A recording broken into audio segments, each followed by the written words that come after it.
The voice of the Cayman Islands, Radio Cayman. We love our listeners. Radio Cayman in the Cayman Islands.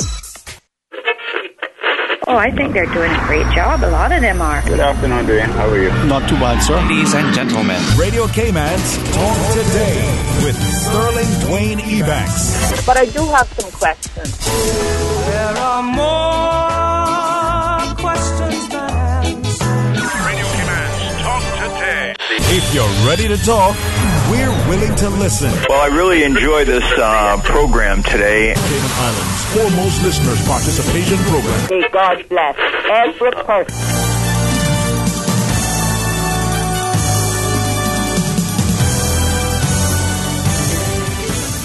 Hey, good afternoon and welcome. It is, what they say, last day of the year, the first day almost on the eve of the beginning of a new and promising year ahead.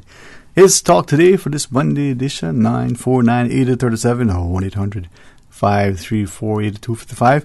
We're open to have our good friends from the National Drug Council for a couple of minutes, and MLA Bernie Bush, the Deputy Speaker of the House, says he'll come in and join us about 1 o'clock or so. Let's see what happens. Want to flip a coin? Stay tuned for Talk Today. Radio Cayman's Talk Today, the Cayman Islands' foremost listeners participation program.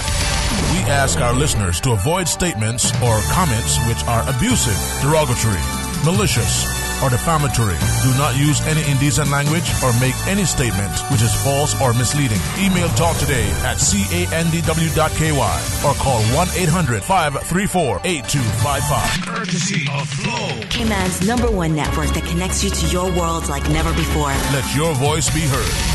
Once again, here's your host, Sterling Dwayne Ebanks.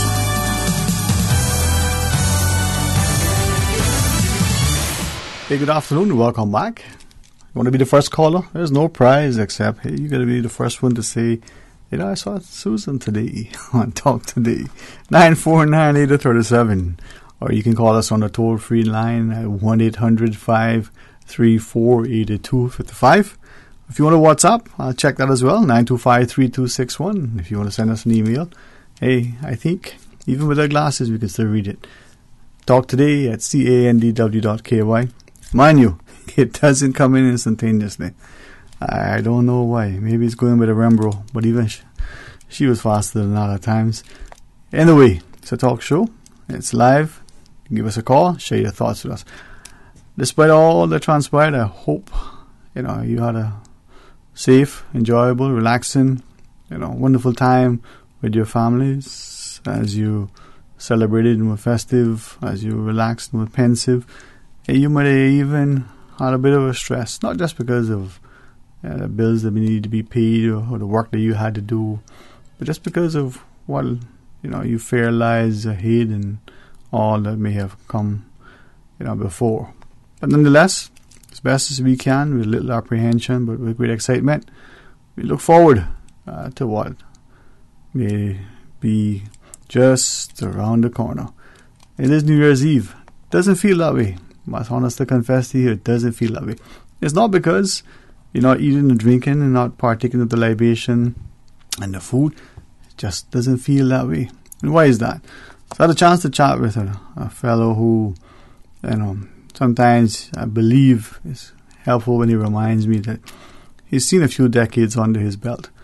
But because of the youthful enthusiasm, the very positive outlook that he has, but they're very real, nothing contrived or fake, no pretense, kind of people that you like to be around, because they tell you like how it is. He says, part of the problem is lack of leadership across the board. Part of the problem is in the homes. Fathers are not fathers, mothers are not mothers. Children can't be children anymore. You can't go outside and play because, well, it doesn't seem to be the order of the day. You can't discipline. And he says, unfortunately, even that word gets overplayed. Maybe I'll tell you more about what he says, but why don't we hear from you? Let's go to our phones. Hey, good afternoon and Happy New Year. Happy New Year to you, Sterling Dwayne. How are you, sir? Oh, I'm not too badly. I got a little problem with my wife, as you know, but yes, sir. It's all up to God with that. Amen. Well, our prayers with you. Speaking of good leaders, man, what a better person to talk to first than you. How are you, man? I am so glad to hear a voice like yours. Huh? Yeah, I'm glad to be on. I was just going to cook some conchs, and I heard you come on, and I said, let me call and wish the entire Cayman Islands and the world at large happy and prosperous and healthy New Year. Amen to that, man. And also a sober one. You know, I know you got these guys coming on from the National Drug Council. I tried to get on there the other day when you had those other two guys on, but I think they were from the Hope. Oh, you weren't there. There was somebody else. Yeah, that was Thursday. Huh? Yeah. Maybe that's why I couldn't get on, because anyway, it's really good to be alive, and I thank God every day for all the blessings that He has given me over the years. Amen. And He has also helped me to deal with all the problems that I've had and still come out on top. So I'm grateful to Him, and I'm grateful to all the prayers that I have received from my wife. You know, she's in health city there with a big problem, but all I can do is leave it to God, and whatever the outcome, I accept fully, you know, because it's His will. So you take care, and again, well, let me too say this: a special Happy New Year to all the seafarers. As you know, I'm associated with that non-profit organization. So you guys take care, and the National Drug Council, when they come on, I know they'll have a lot of good things to say, and I'm 100% behind them. So you all take care, have a happy, prosperous, and a healthy, sober 2019. Amen. All the very best. All the very best, sir. And thank you for sharing it. And maybe that should be the tone, not just to end this year, but to start the year. People know Mr. Denniston, and he's a man that not only speaks candidly, very openly, very willingly shares his insight, his counsel, and as he did, his blessings and prayers and petitions for, the very best that lies ahead. But we can influence that, and make no mistake. Yes, I am positive, but I am very real. And sometimes those close to me will tell you the things I say. They go, wow. And if you say that publicly, they may look at you differently, because people no longer want the truth about things. I was in public earlier, and I say it because it's an example I've seen at home, and I'm glad for it. My father would take a piece of bread and some water, and before he puts it in his mouth, he'll say what I've now, thankfully come to understand is a grace, a little prayer. I used to joke very early on, maybe it wasn't funny to my mother. I would say, well, he's praying that this food doesn't hurt him, But she's probably the best cook that there ever has been and ever will be. But it's a sense of gratitude, as Mr. Denniston identified. It doesn't matter what. Even in a time like this, as he shared publicly he's facing, he's still grateful. And that's the wonderful, wonderful thing about so many of us. We're grateful. Hey, good afternoon and welcome. You're on Talk Today. Good afternoon to you, Sterling Green, and a very pleasant, peaceful, happy, and prosperous New Year. Amen. And to you, sir, to you and yours as well. Caymanians and to all the folks living here, and to the world in general. And I'm thankful to hear my good friend, Mr. Denniston there. We've been friends for 46 years now, and his dear wife know very well, and I heard of her illness from his brother, Mr. Buzzer, a great friend. Everybody knows him. Buzzer knows him, but brother, but Garth is his real name. Yes, just sir. like my real name isn't Mickey, but everybody knows me as Mickey. Yes, sir. Yes, and we pray for her from I heard about it, and what's happening. Trust that the good Lord will pull her out of this. I'm glad he gave that a special acknowledgement to the seafarers. Yes, my sir. father is one, a famous one, captain of shipwright. My father's name, of course, is on the Goldfields Register. He is one of the 4 carpenters on her. And I have a copy of her register. It was given to me by the society there a while ago. Yeah, it's sad to see what has happened to her. My dear mother, to see her before she sank. and she was so saddened she had to cry. Because she knew the sacrifices my father made when they were built her, and so forth. And the many other sacrifices he did. 50 odd years on the sea. I just like to say that, we hope definitely for everyone to have a peaceful, blessed, prosperous, and happy New Year. And I just hope, I've never made a New Year's resolution in my life. I have no intention of ever making one, because every day really is a new year, because a year from that date is a new year. Mm-hmm. But it's a special day when it's the start of the calendar year. I just trust that the good Lord will give the courage to our elected representatives to carry on, because I think this will be a very crucial year in modern Cayman's history. The courage and the wisdom, huh?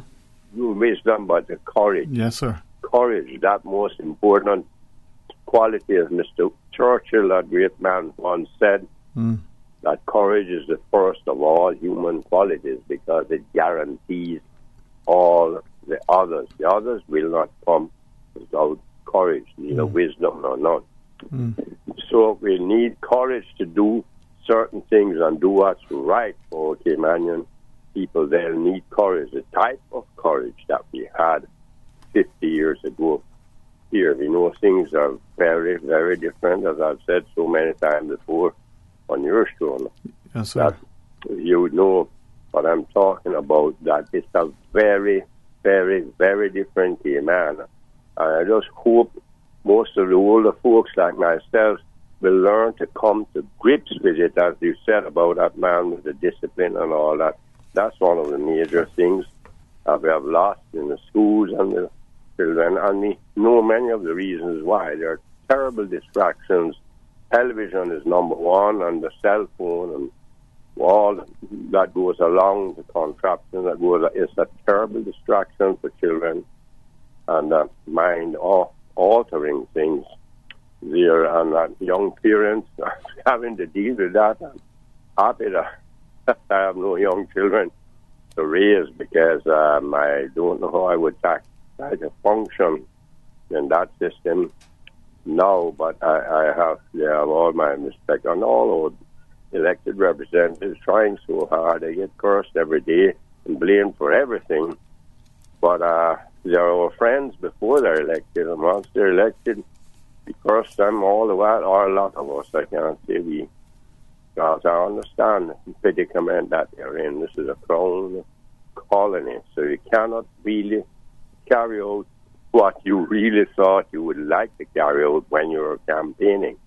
That's a cold, hard hit below the belt when you get into the house. You realize that the system.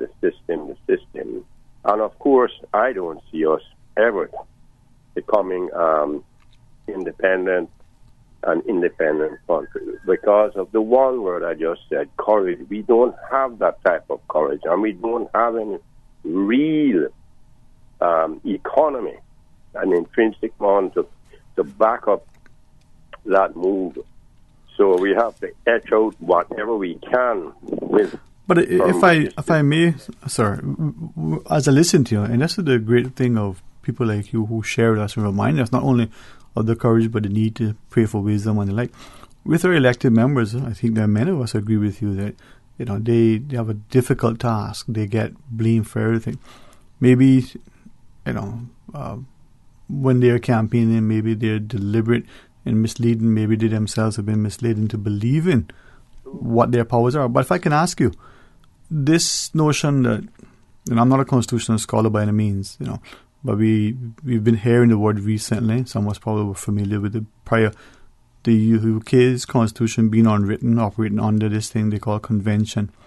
Would it be that sometimes our politicians have very, perhaps almost in a cloak and dagger way, operated where through convention these things become entrenched, and now they are no proposition in that we have this devolved power for internal matters when it comes to financial, for example.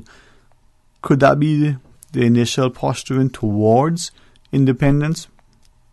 Yes, but that's you have to understand. I'm frank and realistic. I'm not optimistic, and I'm not a pessimist. I'm a realist. That's a very nebulous type of. It is a powerful economy. Money is powerful, and money controls things. Mm-hmm. But money knows no real allegiance to anywhere or anyone. And when people become tremendously wealthy and high-earning people, we must not fool ourselves into thinking that they have any special. I'm throwing my neck out on the chopping block to say this. Any special allegiance to Cayman. So those who have built up and are making a lot of money out of this, the financial world, they may not really have. They may appear to do so because it's nice to do so. You can do a lot of charities. We have hundreds of charities here, so many I can't even think of them. And some are very, very good and essential. Some I wonder about and I question. Yeah. So we can't build a society that's centered around charity and the financial world. We really need to think about things like, as I've always thought about, and my cousin Jim Borden, a famous politician, he often said that to me, make you wish we'd start to concentrate and have little factories, manufacturing something. You know, there are lots of things we could do. We could assemble things like they do in Ireland, where they assemble. That's what comes to my mind all the while, where they assemble electronic components for big car makers all over, the Japanese, the Koreans, because women are very adept, and all women, you don't want anything more adept with the straw work. It takes a lot of very adept and very nimble fingers work, and they could easily learn to do that. You don't have to go back to any university to learn electronics. You can assemble those things, all the guidance and instructions. This is just one aspect of the things that I'm talking about. There are many things we could do here. Assembling for the ordinary person, we have got to face the facts. We can't go and educate everybody into the financial world or into the IT world. It will not happen. It cannot happen. That's just reality.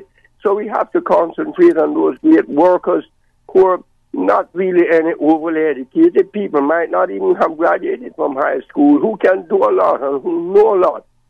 Yes, and sir. we need to concentrate on that. When we keep talking about education, that's fine, and it's great. We need to educate our people.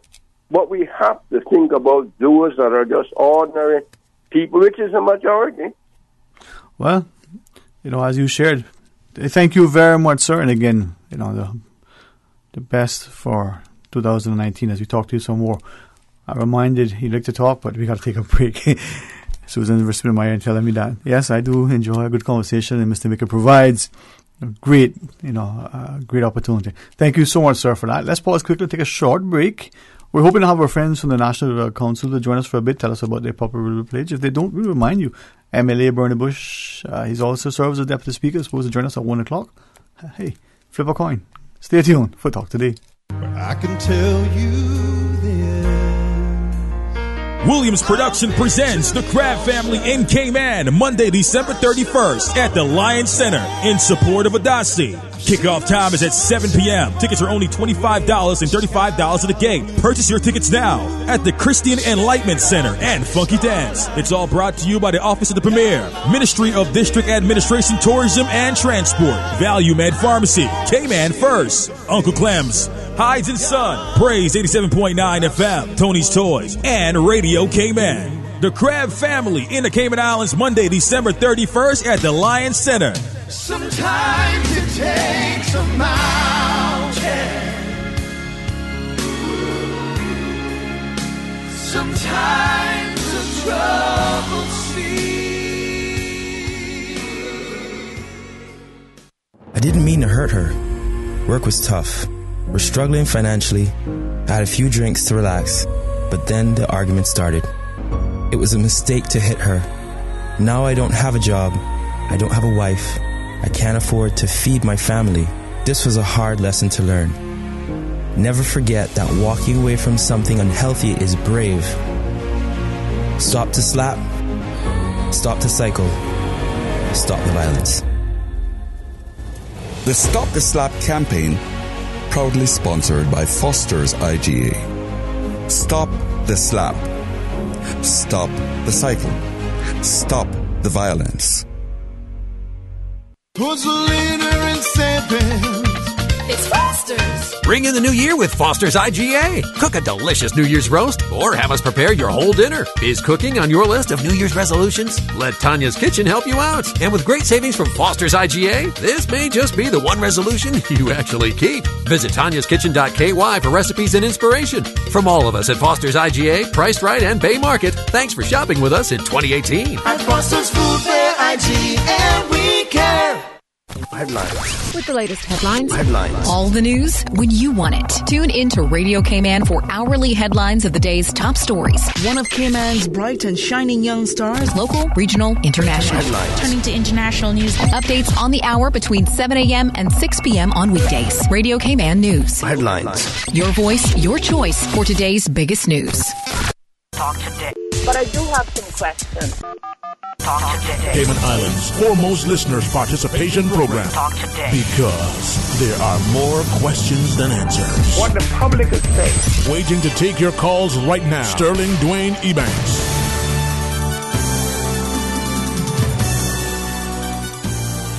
Hey, good afternoon. Welcome back to Talk Today. Happy New Year to you. It is open line. As you go to our phones, welcome. You're on Talk Today. Happy New Year to you too. Happy New Year, Mom. How are you? I'm fine. Do you have someone in the studio there with you? No, our calendar calls for some of our friends from the National Drug Council to join us. Hey, who knows? And but until now, I'm reminded, I don't get paid here because I look good. The show goes on, so it's open line. You talking about anything today? Or yes, Mom. We can talk about anybody too. Did you see what that girl was wearing? No, I just kidding. I don't. No.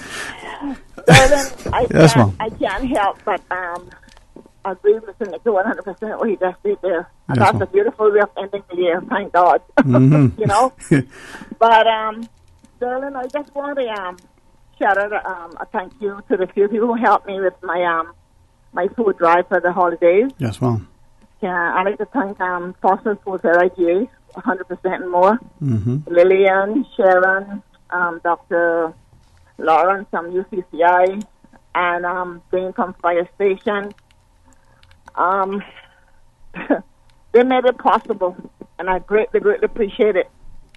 And like I told, I think it's Mr. Paul, who was on your station some weeks ago in regards to being organized to be able to do the, whatever charity you want to do, go and see him and blah, blah, blah, and get set up. Mm-hmm.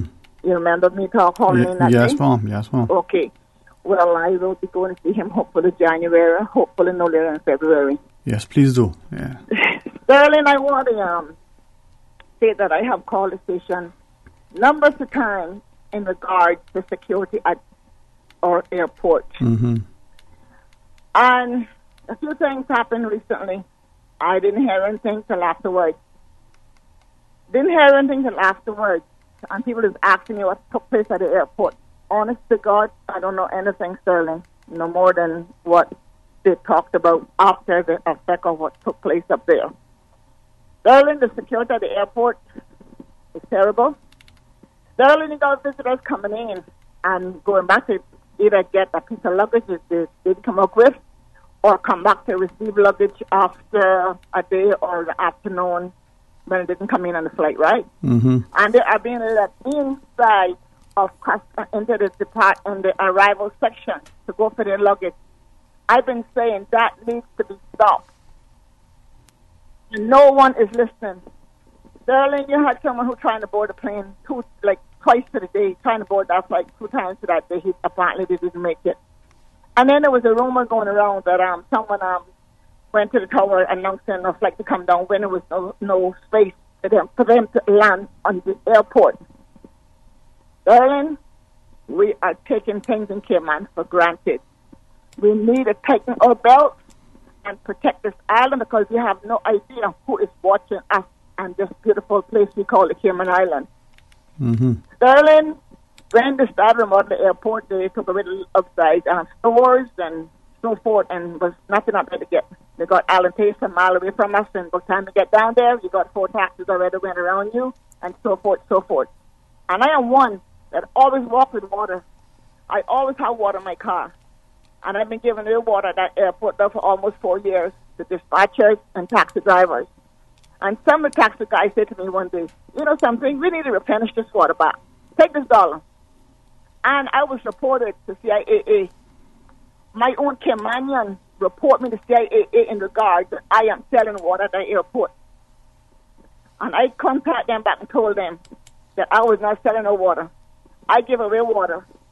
My guys, men and women, I call everybody guys, they were the one who offered to replenish the water, knowing that I bring water every day, and I never one day tell them they owe me $1 or tell them one day I ain't giving you all no more water. That is not me.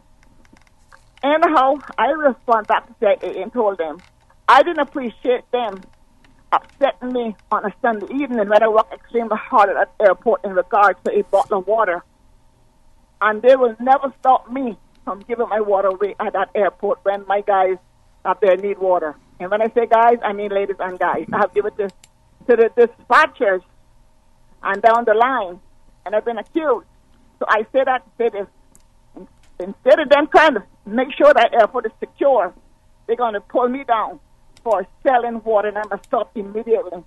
I told them I wasn't selling no water, and I got proof of that. You understand? But my own Caymanian, and that's why we can't make it. What am I going to gain going to sell a bottle of water at the airport to probably make a $5 when I got 2 jobs? I don't need to sell no water to buy a lunch or buy a gallon of gas. Never went to the airport one day empty yet. Never went to the airport one day hungry. If I make anything at the airport, it's appreciated. If I don't make, I say, you know what? The week got 7 days in it. It's not every day going to be a bad day. You know what I mean? And the hours that I put in up there, it has to compare with my school hours. And when I'm not at school, I put more hours in. If I can ask you, and don't lose your train of thought, but just what is it that seems that you know? I don't want to use the phrase because it's so derogatory, but crabs in a barrel mentality. Why is it that we seem to have that? We pull each other down instead of helping out each other. You know. That's what McKeever said when he had a taxi meet some time ago. He said the taxi drivers like a bunch of crabs in a basket. And let me tell you something, Mr. McKeever Bush. If you were nearby today, I will shake your hand because you're not telling no lie. I don't take anything from nobody in the taxi business. I try to live good with everybody. But I don't take nobody home with me, and nobody don't owe me anything, and I don't owe anybody anything. But the fact remains, we can't even work together. We're just watching what each other is doing and saying, oh, she's going wrong point. She going east end. That is so-and-so amount of money. You come back, you go to 7 miles, they be calculating your money. Who's calculating theirs? I ain't got time for that, Sterling. I got better things to do. You know, in Sterling, when you're ready, let me go tell me because No, you go ahead, man. Susan's in control. Because Sterling, up at the airport, we had problems with restrooms up there. And instead of them trying to fix the restrooms and make sure we had water to drink and a snack to purchase up there, now these guys come up there with these snacks and water, but it runs out for the hours that's being spent up there. You understand? We're up in the hot, broiling sun. We got no shelter whatsoever. And, stay in the car and run your air condition. That is mashing up our air condition. And we're burning excess gas to keep our air condition rolling. You understand? If you go and stand in a certain area, they're watching you as if you're the blasted criminal. There was a gentleman on the airport a couple of weeks ago. Up there with it, they got this horseshoe that came to taxi drivers. He came there and dismantled his music system. Him and another friend dismantled it on CIAA grounds, airport grounds, fixed it and left. Not one security came down there and tell him, hey, this can't work. You ain't got no securities walking that ground. You see the truck driving here and there, but things are happening, and they're not stopping and asking no question. They're just driving in an air-conditioned van. I don't know how much of a security they are on the ground out of front, or they're more inside on the ground so the plane come in. I don't know. You understand? But security is security, and that airport is lack of security. And today, if CIA tell me that they don't want me back at the airport, that is fine with me too. But I tell you one thing, when I get through, they're not going to like it. I'm not chatting about this radio. Don't get me wrong. No. But I'm going to speak what I see because we are not being treated fairly as a taxi driver at airport.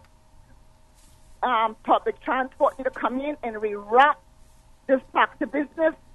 Now the hotels are coming up with their own shuttle buses, and every time you turn around, public transport is giving a taxi license to some individual. And then when a Caymanian go to get a taxi license, no more for the rest of the year. It's closed off. But yet, you hear another couple of months, we got 40 coming out. We got 30 coming out. I don't care about anybody trying to make $1.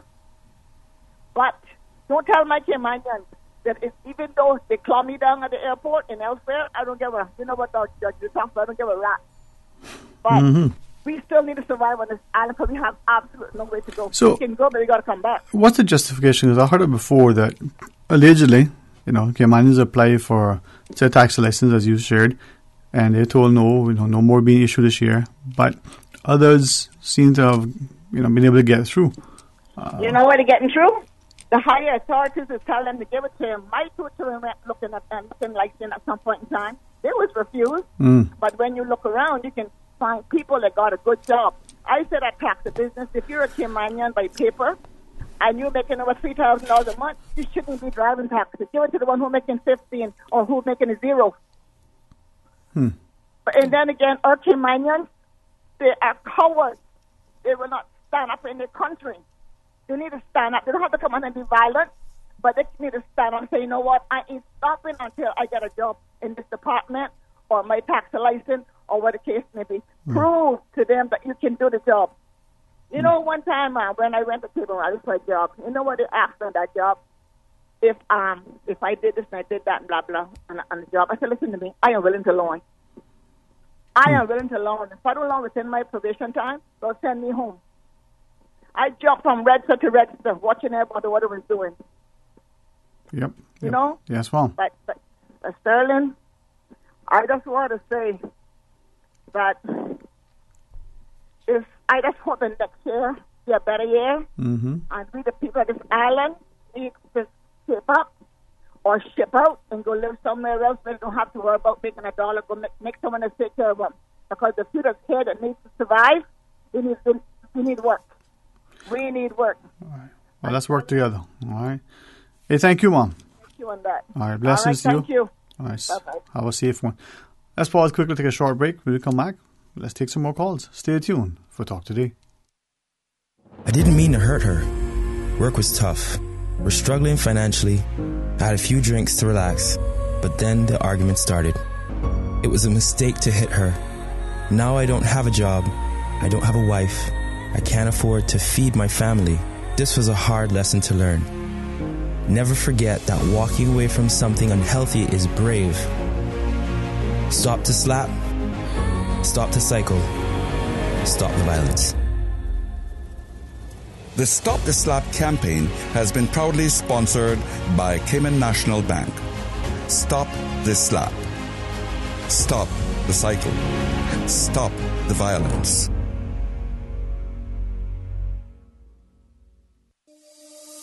It's more than what we do. It's who we are.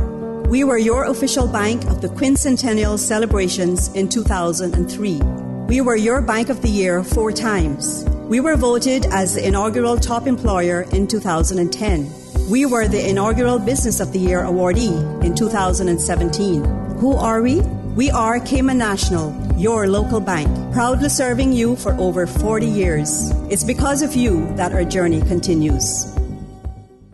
I am worried about my employees' health insurance. Are there any companies out there that I can rely on for great coverage, affordable payments, and who will work to make the switch as easy as possible? Or am I asking for too much? You sound like you need Fidelity Health. At Fidelity, they offer great coverage through a highly rated and trusted carrier, payments I can afford, and with no on-island deductible on all the plans they offer. Best of all, they offered my company 50% back on the first month's premium. This is too important. Today's the day I am switching to Fidelity Health. Make the easy switch to Fidelity today and get 50% cash back on your first month's premium until December 31st. Call 949-7822 to make your switch now. This health flash is brought to you by Cleveland Clinic, Florida. Over 65 million people around the world have moderate or severe COPD, a family of diseases that includes emphysema and chronic bronchitis. Cleveland Clinic, Florida offers a wide range of management and treatment options for COPD, including programs focused on education, medication, smoking cessation, and pulmonary rehabilitation. A team of experts is ready to review your symptoms and test results to develop a comprehensive treatment plan. For more information, visit clevelandclinicflorida.org. Talk today. But I do have some questions. Talk today. Cayman Islands' foremost listeners participation program. Talk today. Because there are more questions than answers. What the public is saying. Waiting to take your calls right now. Sterling Dwayne Ebanks.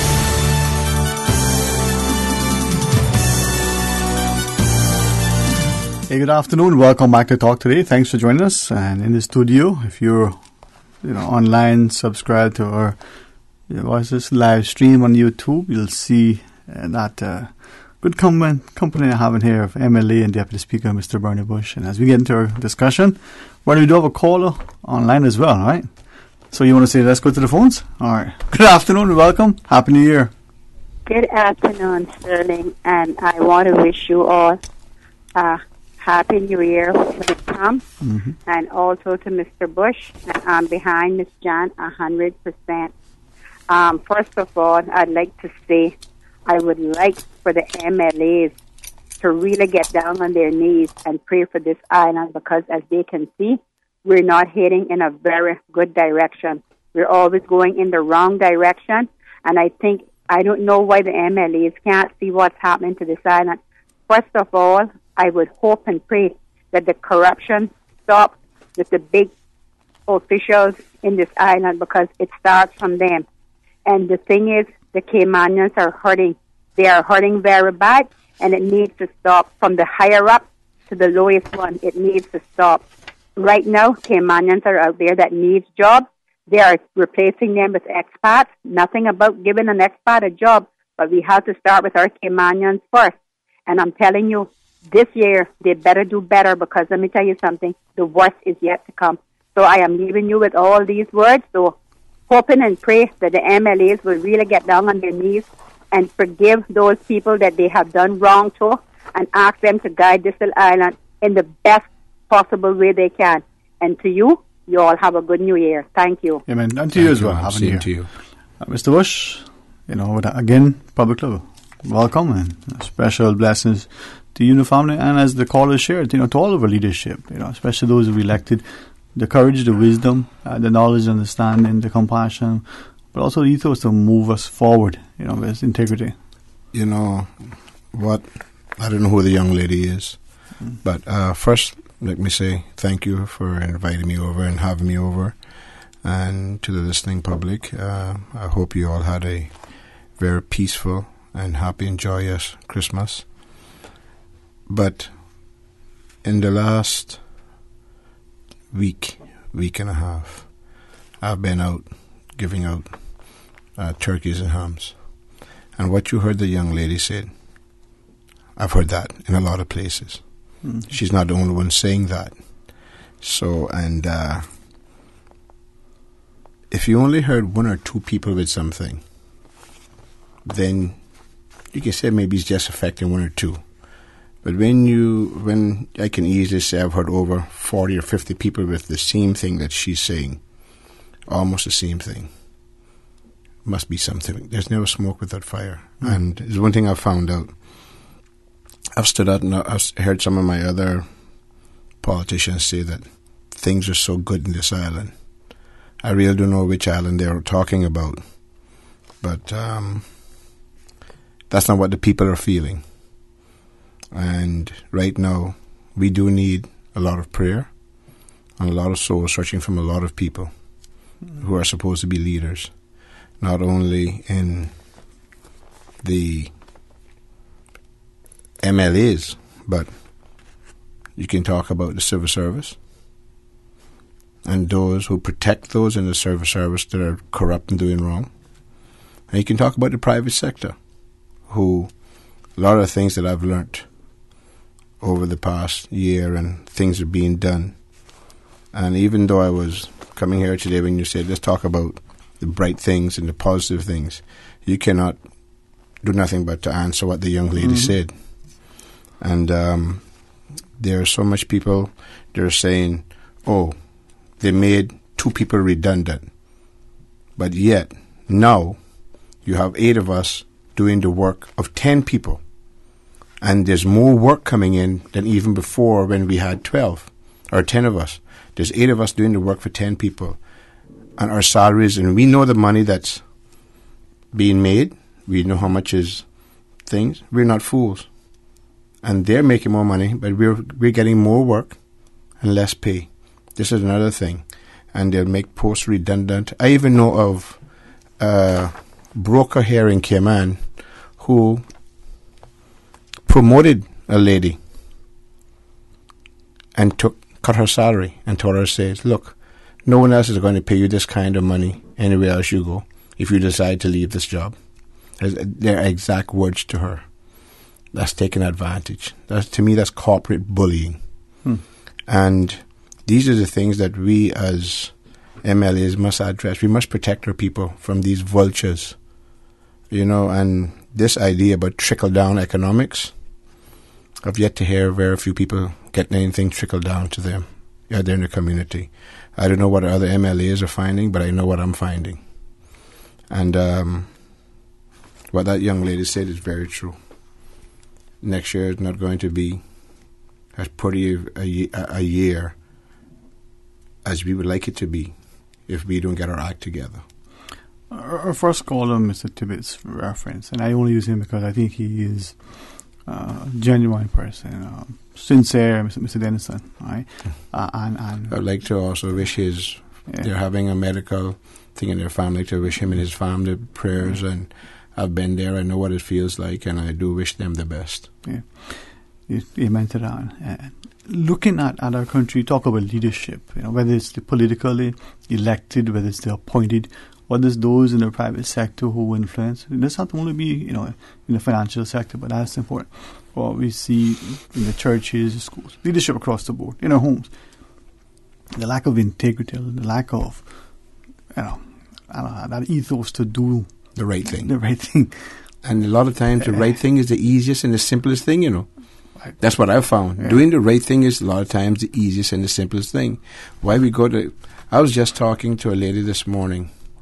I took my best friend who had emergency at Shetty up to get his checkup. He came out on the 23rd and he went back to his checkup. And I'm sitting beside one of the most affluent Caymanian couples in this country.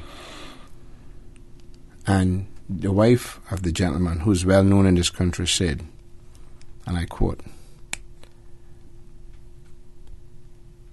"The corruption is unbelievable, and they don't really necessarily hide it anymore." And this is something that I've said a long time. Self-interest and special interest is what has been killing us over the past 20 years in this country, and it's gotten to a peak now where it's unbelievable. Special interest and self-interest. Wow. We condemned the publisher for his comments, vitriolic, malicious, whatever you want to say was the motivation. Which publisher? But over the Compost some time back. But if it's true, it's true, right? If corruption is endemic, systemic, if it's par for the course, then, as you shared, people who do evil and no longer are ashamed to even hide it. Well, when I have conversations, I tend not to try to include non-entities. And that's just my opinion of that newspaper. Okay. When I was standing there fighting for a case, which I can't say much on it right now because it's in Grand Court, they wrote something about myself. And it seems that the minute anyone stands up for Caymanians, especially if it happens to be an indigenous Caymanian, that newspaper try to find fault with you.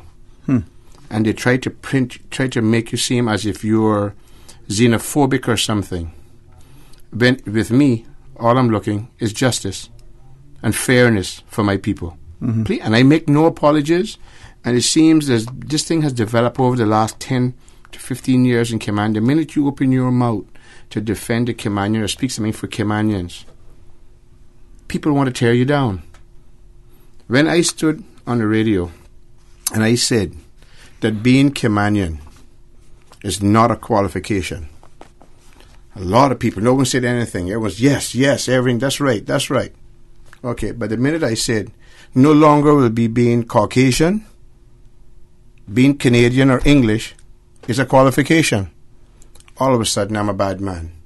You got to be fair both ways. True enough. You have to be fair. If it's good for us Caymanians that we have to be qualified, it should also be good that someone coming here should be qualified. And after the end of the day, it doesn't say England Islands, Canadian Islands, Jamaica Islands. No, it says the Cayman Islands. Plain and simple. And once again, I say it, I will make no apologies the minute I see something wrong, or I see we're being held to a different standard, or injustice is going on.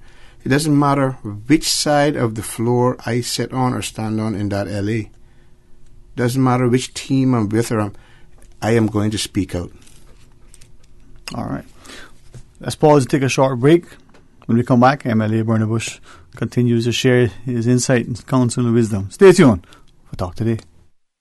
From district to district, moving through the waters to Cayman Brac and Little Cayman. Your station, your voice. All things Cayman. One radio, many people. This is home. Radio Cayman in the Cayman Islands. Radio Cayman. Radio Cayman's newsroom. These are the biggest stories right now.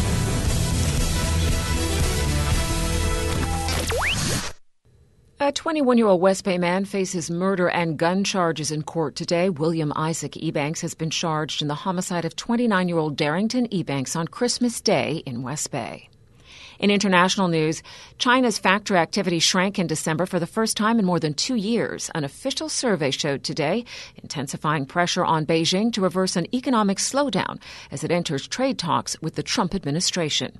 The Purchasing Managers Index of the National Bureau of Statistics and an industry group, the China Federation of Logistics and Purchasing, fell to 49.4 from November's 50.0 on a 100-point scale. Any reading below 50 shows that activity is contracting. The December figure was the lowest since February 2016 and the first drop since July 2016. U.S. stocks were headed lower in morning trading today after an early rally fueled by hopes for progress in resolving trade frictions between the U.S. and China faded. Gains in healthcare companies outweighed losses in internet companies, energy stocks, and elsewhere in the market. The benchmark S&P 500 was on track for its worst showing in a decade after a volatile year on Wall Street. And Snoop Dogg, Sting, and Christina Aguilera will welcome 2019 in a packed Times Square today, along with revelers from around the world to the traditional crystal ball drop, fireworks, and a blizzard of confetti. Spectators usually assemble in early afternoon for the extravaganza, as has been the case for years. The celebration will take place under tight security, with partygoers checked for weapons and then herded into pens ringed by metal barricades, where they wait for the stroke of midnight. Those are your headlines. From Radio Cayman's newsroom, I'm April Cummings. Radio Cayman, the voice of the Cayman Islands. What's happening in your community? News and information, music and more. You can find us. www.radiocayman.gov.ky. Like us on Facebook and follow us on Twitter. Radio Cayman is your choice, your voice for today's biggest news. Radio Cayman.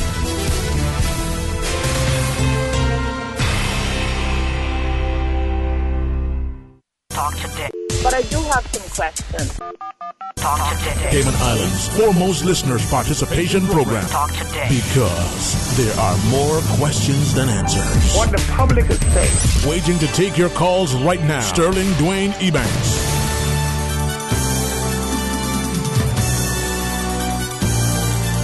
Hey, good afternoon. Welcome back. Thank you so much to join us. It is New Year's Eve as we reflect and hopefully very, very graciously and excitedly look forward to 2019. In the studio, MLA and Deputy Speaker Bernie Bush is our guest. When I trust that you and your family had a wonderful, not just safe, but enjoyable, relaxing Christmas. Hope we get to do what I was hoping to have done more of, eat a whole lot of good food. Well, the doctors have me on a not to eat so much regime. Yeah, but, I'm still on a seafood diet. See it and eat it. Yeah, there we go. But you know what was what I kind of missed? What was so great about my Christmas personally? God blessed us that my son and his wife was able to come home from Dubai and bring the baby. It was only 4 days, but that's better than no days at all. Seeing someone's living, when you're living in Florida, you kind of take it for granted. Yeah. But when you're living 3.5 and 12.5, 16 hours away by plane, that's a long distance. Yeah. It's a day and a half of traveling. And so to have the grandbaby home was awesome. But I was sitting there on Christmas Day with her, and I was thinking, I wonder if anyone will ever experience, and I can speak, and I think you probably wouldn't have to remember this. I worked in my father's store at the 4-Way in West Bay. But you were there in a way. I don't know if you did any work. Oh, I did a lot of work. Those are different. I just teasing. Those were different days. But you'd walk into the store. What would you smell? Well, I remember candies, boy. Apples and grapes. This time of the year. But this time of year, yeah. Yeah, apples and grapes from mid-November go down to the new year. But not to interrupt you. Remember the jars, the glass jars lined up with different candies. But how come? I could smell them, even though they were in the jars. You couldn't stick your hand in, but I could smell them even before you walked in the door. I don't know about anybody else. A lot of people, especially children. Yeah, okay. Children could smell them. Don't worry. It's like sharks smelling of blood from 3 miles away. Gee, thanks. But I remember that, and I was sitting there with my granddaughter, and she was eating some June plums, and I'm saying to myself, I wonder if this younger generation will ever know the joy that we had. We never had so many gifts. We had, if you stop and look back, think we had our children now get from their grandparents, they get from the aunties, they've got 10, 11 or 12 gifts. I remember getting 2 or 3, but they were all gifts that it didn't matter, they were gifts. But what I always remembered was the apples and the grapes, the scent. And another thing that I was thinking about, backing sand, the fact that I live so close. You'd take out the dirty sand and dump that back into the water for it to be washed out. And even that, you looked at how the old people, how they had the system. You pile up the dirty sand in your yard, you put it in a bucket, you carry it down, you dump, and don't dump it up on the clean sand. You dump it in the water, out in the thing. And then you get up a load, you take it back up. And then there'd be other children doing the same thing. We play hide and seek. And those are the things that I did for some reason this Christmas. Maybe it's because my granddaughter was here with me, but those were the things that went through my mind, and it made me even feel better when I wasn't able to go to certain families that needed certain things and carry things. It made you feel even better to be able to, you're helping someone, maybe not as much as you wish you would or you could, but there are so many different people to help. You can only do so much. But it felt good. It really felt good. And I do hope that other people had the joy of being able to help someone or to give to someone, because that was a good feeling on my part. And as you shared, I think people are starting to appreciate more and more now that our families are so spread out over the world. Your son, a day and a half travel, right? And not just the people who come and live and work amongst us, but our own people who now, because of work or other reasons, are no longer in Florida or Texas, as was tradition. They're in far away places. Someone said to me, man, he said his son is so far away that even when he Skypes him, he can't see him in real time. That's a good one. Yeah, I had a lot. But that's the reality. And so when he comes home, 4 days, like you said, is better than no days. Right? Correct. Are we appreciative, you think, as a people, of what that means, that physical time, that need to be that example, to value the real things? When I say this, some people can always say, you're a little too nostalgic, you're a little too, sentimental. But those are the important things, not the gifts as you shared, the meaningful relationships that you have with your friends and your family, and those memories that you're building, those legacies that you're leaving. Yes, and at the end of the day, they've done. I forgot which magazine it was, showed that after doing years of research, the 4 places in the world, there were 4 places in the world where people lived to be older than most people, than the rest of the world. And what they had in those 4 places that was the same, people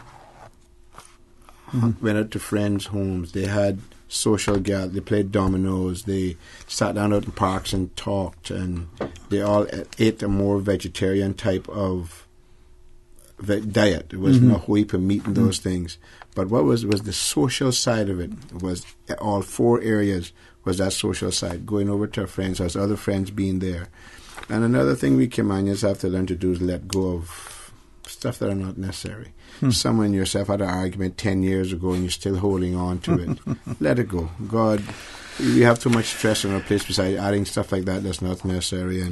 But we have to do something these days that's more important than ever. The fact is, someone said to me one time, what you say usually when you're on the radio is a lot of us sit on the back porches, but we don't really say you're brave. I'm not brave. It doesn't take anything for me to see. I mean, I also have people, I repeat what I hear people say. But I really and truly feel that right now, if you look at all the nationalities are here, and this is something that I admire them for. You have the Barbados Association. You have the Filipino Association. You have the Spanish Association. You have the Jamaica Association. Is there a Caymanian one? No. And I do think that those, and maybe it's human nature, that they are going to look out for their own to feel more comfortable. And on the other hand, there are also some other good people. I went to one home. It's a gentleman, he's a policeman. He's from Barbados. His wife is from Barbados. His son was born here. And I went into his house for the Christmas. They invited me in. And he told me that he had his permanent residence and that he was applying for his thing. But what impressed me is when I went in, sitting right there in his living room was a big Cayman coat of arms. And then he had the coat of arms for his own country on the thing close beside, but not up above it or nothing, right below it. That showed he was showing respect to the country that he's been living in and he intends to live in. And he wasn't neglecting his own where he was born. And that really impressed me, and I commented on it. And they showed me his bedroom. There's a Cayman flag standing in his bedroom. That says a lot. And those are the type of individuals, and even in his work, people have always commented to me on him and how he handles situations. But then you see, he came here as a policeman. He didn't come here and then someone had to try to make him and turn him from a gas station, a pump attendant, into a policeman. He's been a career policeman, and where he came from, he was a good policeman. So that's transferred over. And these are the things that right now we as Caymanians better start to stick together. We better start to look out for our own. And that case that's in court that I am not letting go of, when you have a foreigner that's not qualified, and you have a Caymanian that's qualified, and the powers that be give the job to a foreigner who's not qualified, who scored low and everything, then for the appeals tribunal to say yes, the Caymanian should get a job, and then for the powers to be to still turn around and take this to the Grand Court, take a private law firm, use our money to pay a private law firm to fight against a Caymanian for a foreigner. Those things better start to stop. Because believe you me, every time I've gone in the public, people are getting more and more of the belly full of this. And it's like what one retired civil service said. She said to me, I had 35 years in the civil service. They used to do this on the hand. They never used to be so blatant with it. It's unbelievable. But I'm going to give you a quick story of something that happened. I was in Jamaica. I was assigned to the Jamaica Civil Aviation thing for a few months by the civil aviation when I was working here, so experience. So you're training it though? Yeah. When I came back, they had something at the Lion Centre. I think it was the trade winds, if I remember correctly.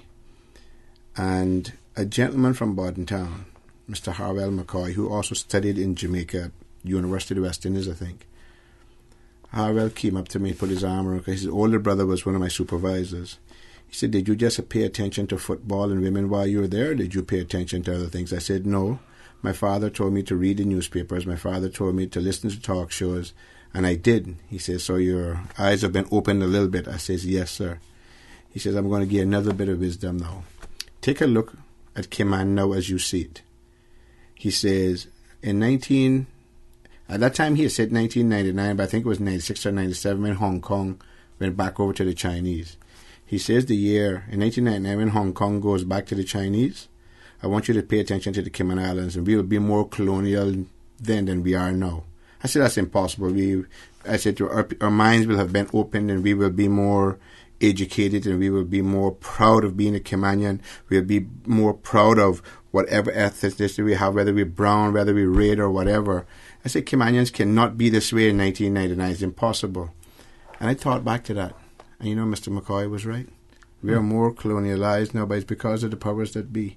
You keep us in the dark. You keep the education system that has failed. I hear people talking about our education system is failing. I'm sorry, it hasn't failed. It isn't failing. It has failed us. And praise be to God that Miss Julie had enough intestinal fortitude to take and give some power, a lot of powers to a new school board, and headed by Dan Scott, and some very able people on that, people like Darrell Rankin and them, who will not play games, who I have a lot of faith in. And I see that board being the savior of this country. God has to save us first, but on the education side, there's a lot of things there that it's too much people have come in and built their own little kingdoms. And you know, if we got our education system right, 3/4 of our problems would go away. If not more. If not more. Thank you. And right now, we have to, Caymanians, getting back to the point I was trying to get to, we have to stick together. If we're better off, try to separate the needy from the greedy, which is something I've had to learn to do. And when you see the needy, help them. Help your fellow Caymanians. It is the best thing in the world, and it's a good feeling. It is. What is that thing that's standing in our way when it comes to helping out each other? Ms. John called and said, we tear down each other. Right? You see a Caymanian getting ahead, and the crabs in a barrel mentality. But when I hear that crab in a barrel mentality, I always tell people, you ever put crabs in a hot pot? What happens? They don't try to crawl out? It's also a bit of that as well. It's not always people just necessarily, but I can take talk from Miss John. You know why? It's not just now that Miss John started to do stuff. Yeah. And people hear about it on the radio. And if you want to see Miss John, meet her son Victor. Yeah. It's a reflection of his mother. In fact, he's more calmer than her, but decent, well-rounded young man that she's done a first-class job of raising. Train up a child, no? Yes, train up a child, and they really should grow, and you got to give her, and that's why people there are a lot of people out here only doing things just for publicity's sake. I mean, I learned about the publicity's sake years ago. There was a little young girl, you probably remember her, she had a heart thing, and it went on for quite a few years, having all these heart surgeries. I was sitting with Jimmy Powell, Mr. Jimmy Powell, in fact, it should be Sir Jimmy Powell, and Jimmy, the mother came up and Jimmy said, when you're heading off? She says, we're heading off on Monday. This was it. Jimmy says, Jimmy wrote a check for $3,000. Said, cash this before so you can have it for when you go away next week. And he says, the tickets are already at Cayman Airways. I took care of those already. About a week later, they're sitting in the compass with a photograph of one of the big three in this country, handing the mother and the child a check, a big check drop, $500. But yet, there's Jim and said, no publicity, nothing. And that is, I think, is the awesome thing. And what has happened, I don't know. But I do know that we have developed the ways of the big countries that have come here, and it's not us anymore. It's not we. It's about I. It's about me. And we've also developed something that I think we have to wake up on right away. the Hader Barker situation is a perfect example. Every Caymanian should be out there upset about that. Because you give them one, they'll get someplace else. But because this is not done in South Sound, because it was not done in North Side or East End, it's being done in West Bay, how many of those other people will come down and stand up with you? Unless it's on my toes, unless it's on my doorstep, I say nothing, I do nothing. Well, I appreciate you raising that issue with Barkers because, and I'll make this a point just like I will with, Bottomanu. It doesn't matter how you spell it, it's how you say it, right? It's Barkers. It's not Barkers. It's Barkers. Simple. Barkers. Simple as that, right? We can argue over the spelling. We can argue over the spelling of Bottomanu, but it's Bottomanu. It's like Bosween Bay. Yeah, it's Bosween Bay. There you go. We stick with it. There you go, Mr. Bernie. With the Barkers issue, young people, I'm talking about, from early 20s into just outside their teens, right? Only because that's a high school age I feel they're starting to understand some of the academics to the extent of the impact, right? Younger middle schoolers do as well. I want to ask you about that, but Ms. Susan's going to field us a call. All right, let's go to the phones. Good afternoon. Thank you. Happy New Year. Happy New Year to you, and I hope you had a good Christmas. I did, amen, and you as well? Yes, sir. I'm blessed. We all are blessed. Amen to that. And I hope Mr. Bernie had a good Christmas as well. Thank you very much, Ma'am. I did. Thank you very much. Hope the same to you, Ma'am. Yes. Thank you. Now, you mind me saying, Dwayne, do you, and Mr. Bernie, do you mind me saying something on behalf of Miss Jan? No, I think pause. No, go right ahead. Yeah, feel free. Yeah. Okay. Thank you very much. First of all, I want to say to whoever did that to her at that airport was wrong in doing so.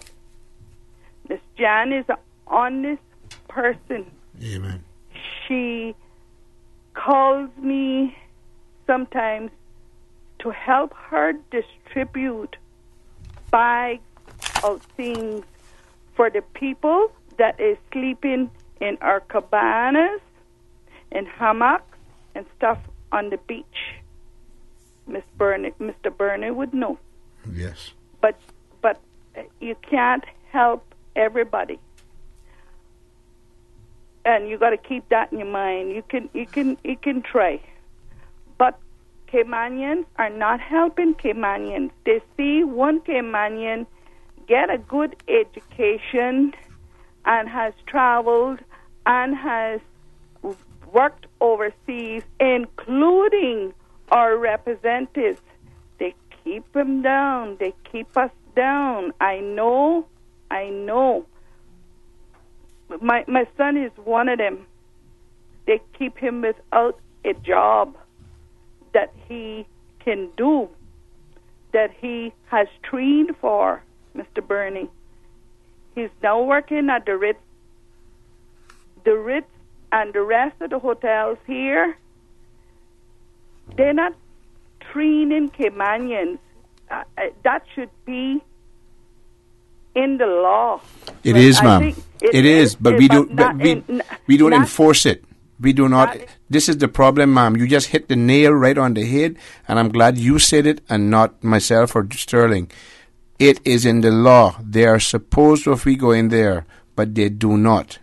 We have so much laws, and we do not enforce them. Yes, we got the laws crawling out of our ears. The thing is, it should be a limit put on these work permits.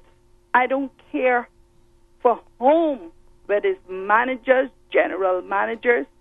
If you're coming in this island and a Caymanian is worthwhile to be trained, they want to be trained, you have to train them. A Caymanian should be understudying these people, and then when that permit is up, bam, bam, you're going back home, including the lawyers that are pouring in here and are overpaid and help no one. Well, I can't say helps no one. Some do. But I can say for Jan, Thompson, she's an honest, hard-working Caymanian. And to know that the Caymanian would do something like they did, but yet somebody tried to get to a plane, 2 attempts last week or week before, and all the security they have up there, they couldn't do anything about it. What is really, really going on here, Bernie? What is really going on here? Another thing, I want to say this. West Bay has a person sleeping on the porch of Mr. Graham Ebanks, a lady.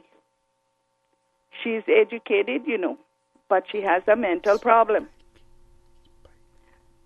Make no mistake, we have the money to get these people off the streets. We don't have to keep them like zombies. Dr. Lockhart didn't say that. Dr. Lockhart said to teach them how to get back into society and make sure that they take whatever medication. Should we have that kind of thing? A human being staying on somebody's porch with no sanitary facilities, and yet we call ourselves a Christian community. I was driving through Powell Smith Drive the other day, and I know that was not so long clean up. Then I turned around and I drove through it again. They couldn't have looked at Powell Smith Drive. Mr. Bernie, you can do so. Mr. Dwayne, you can do so and see that Shirlene is telling the truth. It's a total dump. I thought I was up to the dump when I was driving through that place. And it was a clean road before when Miss Beulah Smith, which was one of my teachers, was alive, and many more that used to live in that area. We have to get together as West Bayers and clean that area up. I don't care who is responsible for that area, but it have to be cleaned up because it's elderly people living there as well. Not only elderly, but we have children, we have everything. Now, I want to wish every one of you and Radio Cayman staff a very good holiday and a good year, and let us try to be together like how we used to be many, many years ago in my growing up days, where we helped each other, not begrudge each other. And I wish that the representatives for our island would see that Caymanians come first, far as employment is concerned, those that are would like to work and want to work and have the education, and it's wasted. Let us see that happens, not a few chosen ones from ones that put X by their name and they know it and can't even do the job, because that's what we're doing now. That's exactly what we're doing now. A good holiday and a blessed drive careful, every one of you out there. Drive careful and remember, you're responsible once you get behind that wheel. Thank you very much. God bless. God bless, man. Thank you too. Mr. Murray, respectfully, let's just pause and we come back, we'll talk about that. Ask you about Barkas as well. Stay tuned for Talk Today. At KFC, we believe you don't have to share a last name to be a family. Whether it's an office party, holiday fete, or family gathering, enjoy KFC's fresh hand-breaded finger-lickin' good chicken. The KFC Festive Feast includes 10 pieces of original recipe or spicy chicken, creamy mashed potatoes, tasty coleslaw, and warm biscuits. KFC's holiday catering menu includes buckets of hot wings, sweet chili wings, or chicken tenders. KFC, it's finger-lickin' good. Stay connected and enjoy your favorite holiday moments with Flow. Make Christmas memories great with the best phones at amazing holiday prices. Get the Samsung Galaxy A8 from $43.25 a month or the S9 from $70.75 a month from Flow. Sign up for Flow Quad Play to share up to 50 gigs of data and 5,000 calling minutes. It's amazing value and great gifts for loved ones or yourself. Plus, plenty of chances to win Flow holiday prizes. So make it Flow for everything mobile this Christmas. Visit discoverflow.ky for more. Terms and conditions apply.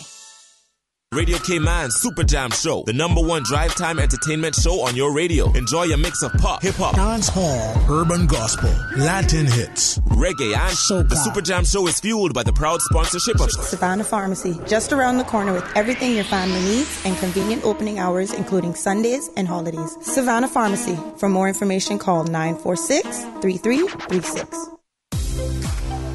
You need Fidelity Health. At Fidelity, they offer great coverage through a highly rated and trusted carrier. Payments I can afford, and with no on-island deductible on all the plans they offer.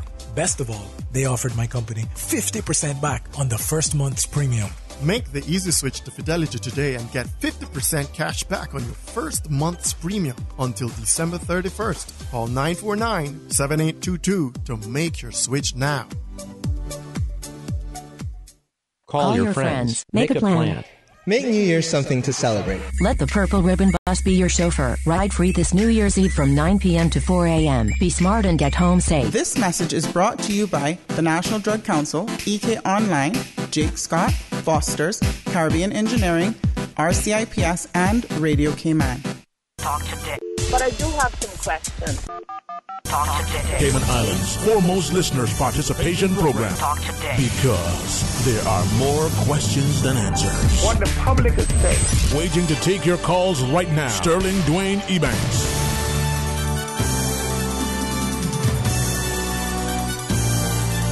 Hey, good afternoon and welcome back to Talk Today. Happy New Year to you. And in the studio, the good company of MLA and Deputy Speaker, Mr. Bernie Bush, sits with us. And I keep saying this, we should never take for granted this unfettered access that we have to elected members of our legislative assembly. Whether we are, in our minds an independent nation, we are certainly an independent people.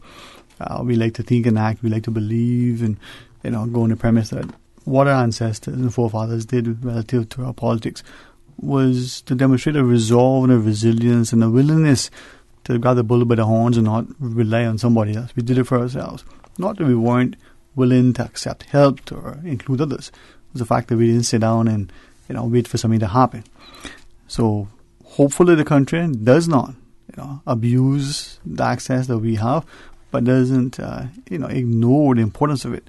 And for you and others who come here and to the other talk shows, of course we prefer when you're here at Radio K-Man, and share with us. It's an opportunity to engage and to hopefully look.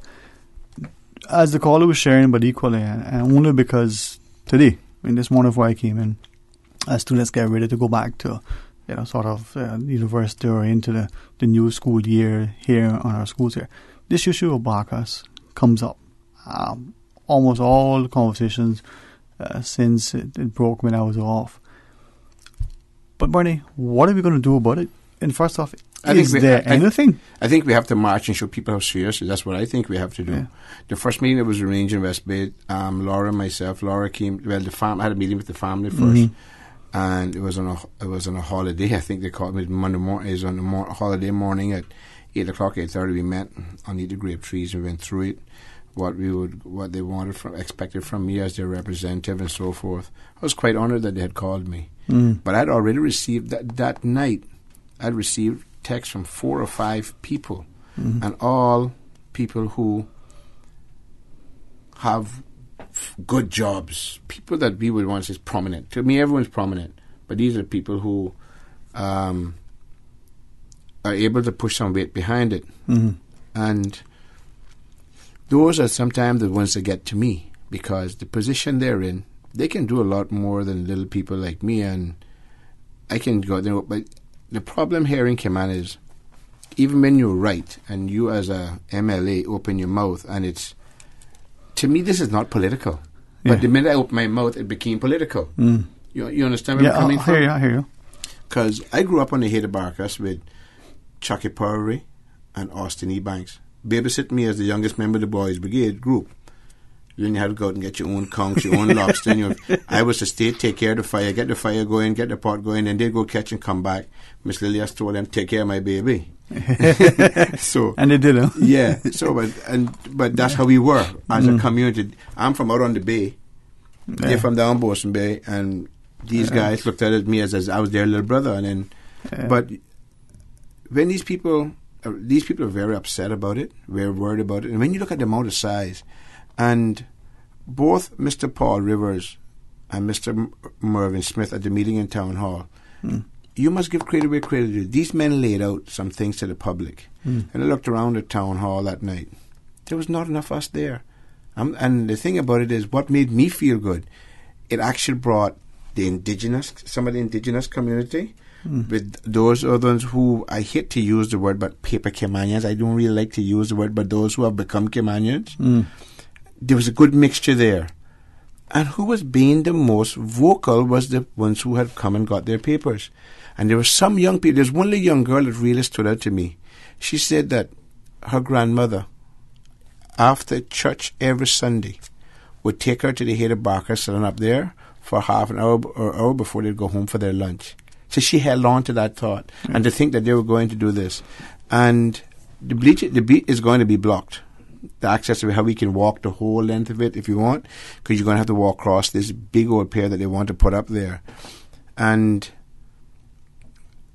Ken Hyde said something that's very true. And this is another thing that Caymanians have got to do their homework.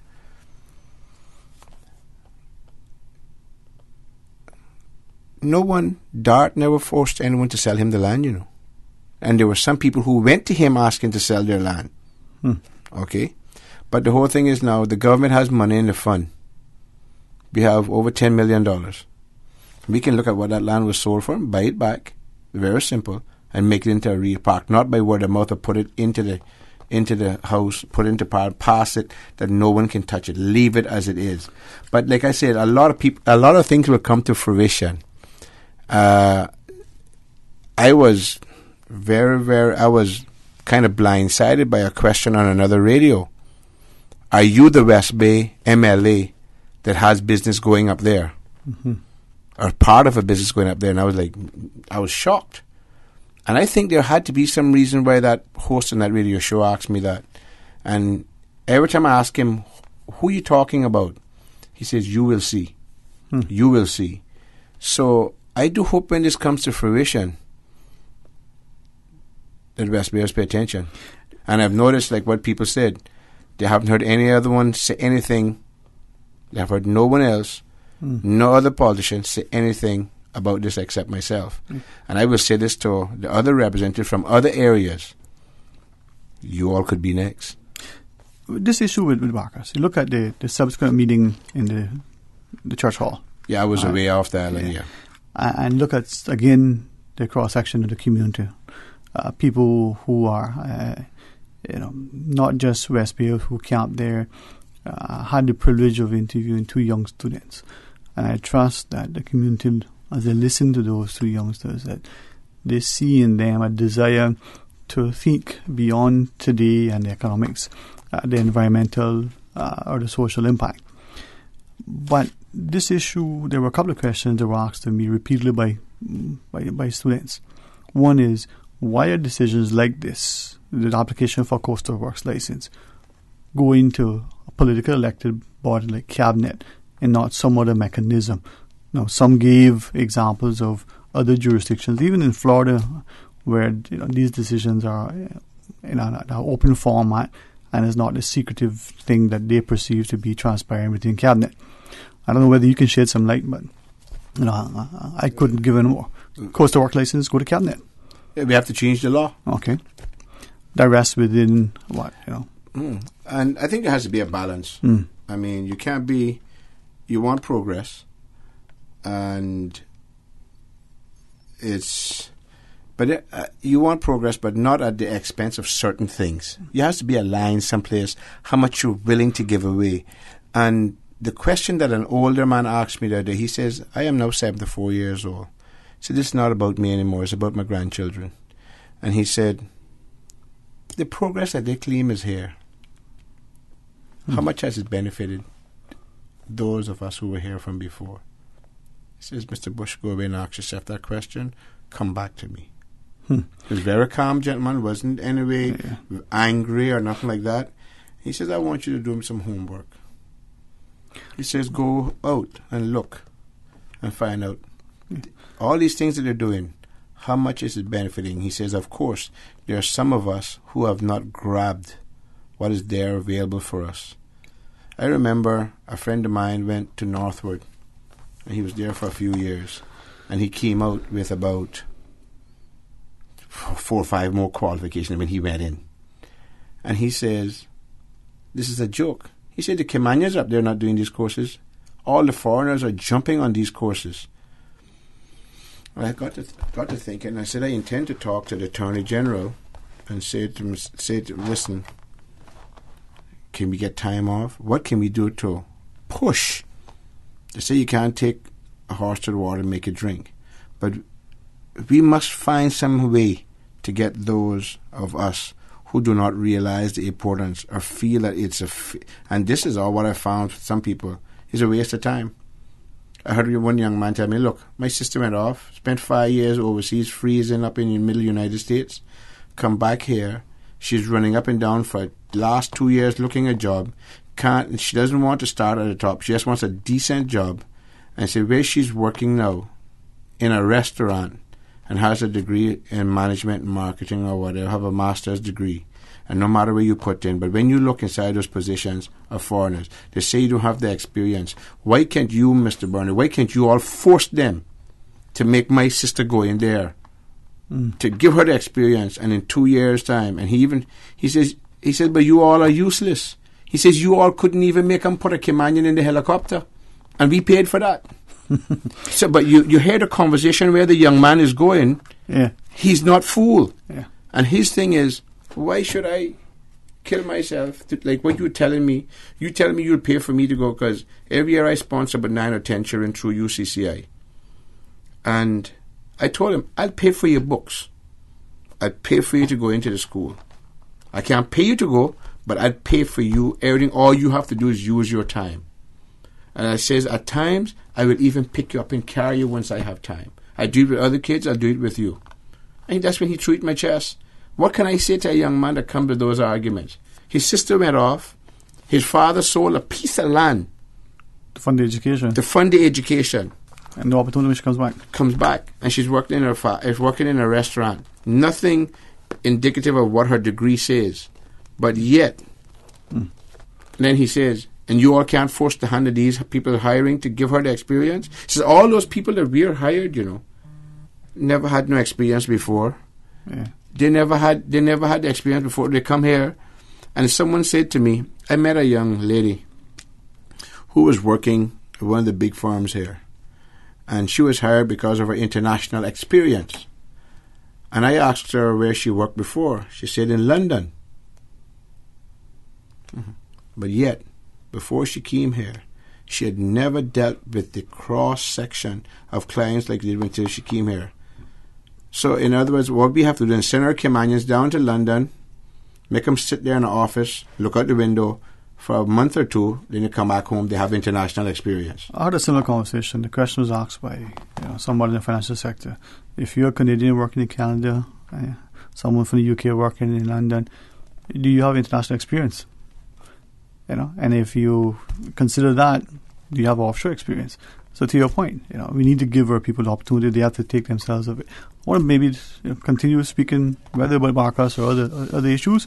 MLA and Deputy Speaker Bernie Bush is here. But as you can see, Susan's over there and she's in charge. And we got to take a quick little break. When we come back, let's talk about Barker some more if you want. Stay tuned for Talk Today. Got a few minutes left and I give my news. This Health Flash is brought to you by Cleveland Clinic, Florida. Over 65 million people around the world have moderate or severe COPD, a family of diseases that includes emphysema and chronic bronchitis. Cleveland Clinic, Florida offers a wide range of management and treatment options for COPD, including programs focused on education, medication, smoking cessation, and pulmonary rehabilitation. A team of experts is ready to review your symptoms and test results to develop a comprehensive treatment plan. For more information, visit clevelandclinicflorida.org. I can tell you Williams Production presents the Crab Family in Cayman, Monday, December 31st at the Lions Center in support of Adasi. Kickoff time is at 7 p.m. Tickets are only $25 and $35 at the gate. Purchase your tickets now at the Christian Enlightenment Center and Funky Dance. It's all brought to you by the Office of the Premier, Ministry of District Administration, Tourism and Transport, Value Med Pharmacy, Cayman First, Uncle Clem's, Hides and Son, Praise 87.9 FM, Tony's Toys, and Radio Cayman. The Crab Family in the Cayman Islands, Monday, December 31st at the Lions Center. sometimes it takes a mountain. Sometimes a troubled sea.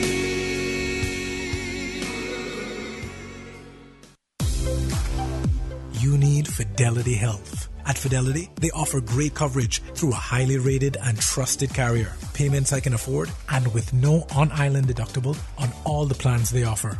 Best of all, they offered my company 50% back on the first month's premium. Make the easy switch to Fidelity today and get 50% cash back on your first month's premium until December 31st. Call 949-7822 to make your switch now.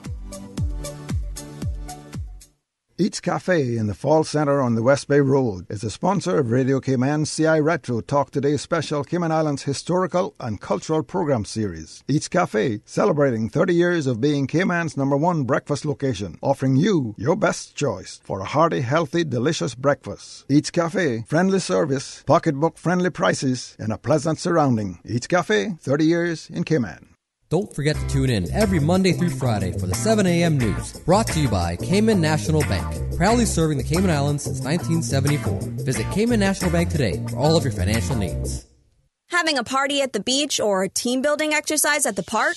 Preserving your cabana is easy with the Public Works Department online booking system. Create your account and use the online calendar to pick your desired date and facility. You can even pick the cabana you want to use.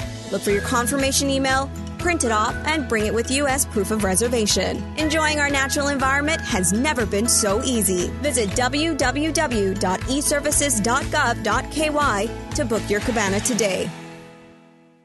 The only bad workout is the one that never happened. Make 2019 the year you commit to fitness. Let King Sports Center put you on the right track with their Get Fit 2019 sale from December 15th to January 15th. 2-for-1 Powerhouse Gym memberships for $600 or a single membership for $325. And call them to find out how you can take an additional $100 off this sale price. 946-5464 or visit kingsportscenter.com. King Sports Center, providing your fitness, recreation, and relaxation needs. Remember, fit is not a destination. It is a way of life. Talk today. But I do have some questions. Talk today. Cayman Islands' foremost listeners' participation program. Talk today. Because there are more questions than answers. What the public is saying. Waiting to take your calls right now. Sterling Dwayne Ebanks.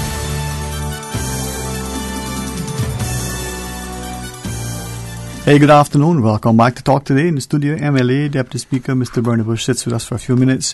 A couple of quick calls. Susan tells us, Bernie, then we can, talk amongst ourselves. Good afternoon. Welcome. You're on Talk Today. Good afternoon, Dwayne, and good afternoon, Bernie. Good afternoon, sir. How are you? Not as good as you, but I'm good, and God is good. Amen, man. All the time, Yeah, man. I enjoying the conversation today. And I think Bernie's on the right track. You got to stop letting people come here and do what they want to do.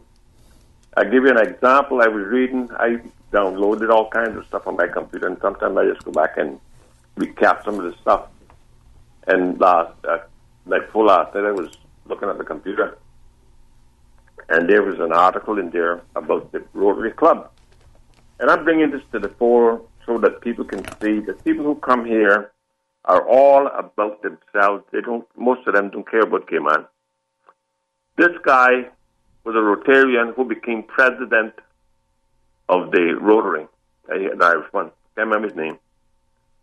But he made a statement about the politicians wanting to control the work permit thing and making complaints about how they can do business and all that.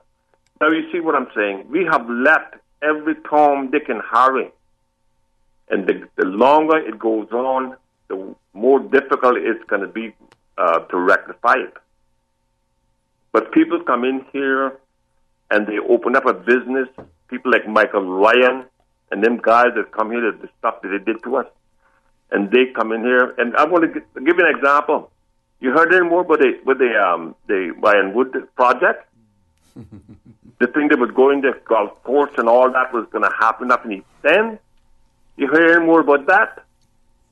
You see, this is what happens as we mesmerized when people come here and they got $2 in their pocket. Some of them don't have it. They're fronting for somebody. And they come in here and we buy everything they tell us. That's what's destroying Cayman. And when you talk about young people who have degrees and all kinds of things, can't find a job, you tell me there's something wrong with that, gentlemen? We must stand up. You see what them Easterners done the other day when that contractor went up there and not a Easterner was employed? They took things into their own hand. We need to stop listening to the politicians. Half of them don't care about us. Yeah, man. This is what we got to do. We got to take things in our hands if we can do anything here, because these people see how weak we are in that sense, and they take advantage of us. And when you hear the stuff, they sit here and then they got status and all that kind of thing. I don't know what the answer is, my friend, but I ask God every day, every night, to give us some vision to what we must do, because I see disaster coming ahead for this island if we don't stop. We don't need all these work permits. People get the work permits because they can take advantage of these people. They bring them in here. If they don't pay them, they know they're not going to run it back. The other thing, Bernie, you should look into. Because I'm afraid that we're going to have a recession in the United States, and we're going to feel the effect. And all of these work permit holders we better have something the way they can send them back to wherever they come from. And I think what we have to do is this. When they come in here, you make sure every employer who brings in a work permit holder to have an account or something that government controls, that when they ready to leave, government don't have to go back to these people and they tell you broke, they don't have the money to give them, and then you got to go to court and all that kind of thing. Make them pay up front the cost of repatriation to these places where they come from. And when things happen that these people have to leave, we have the money to do it.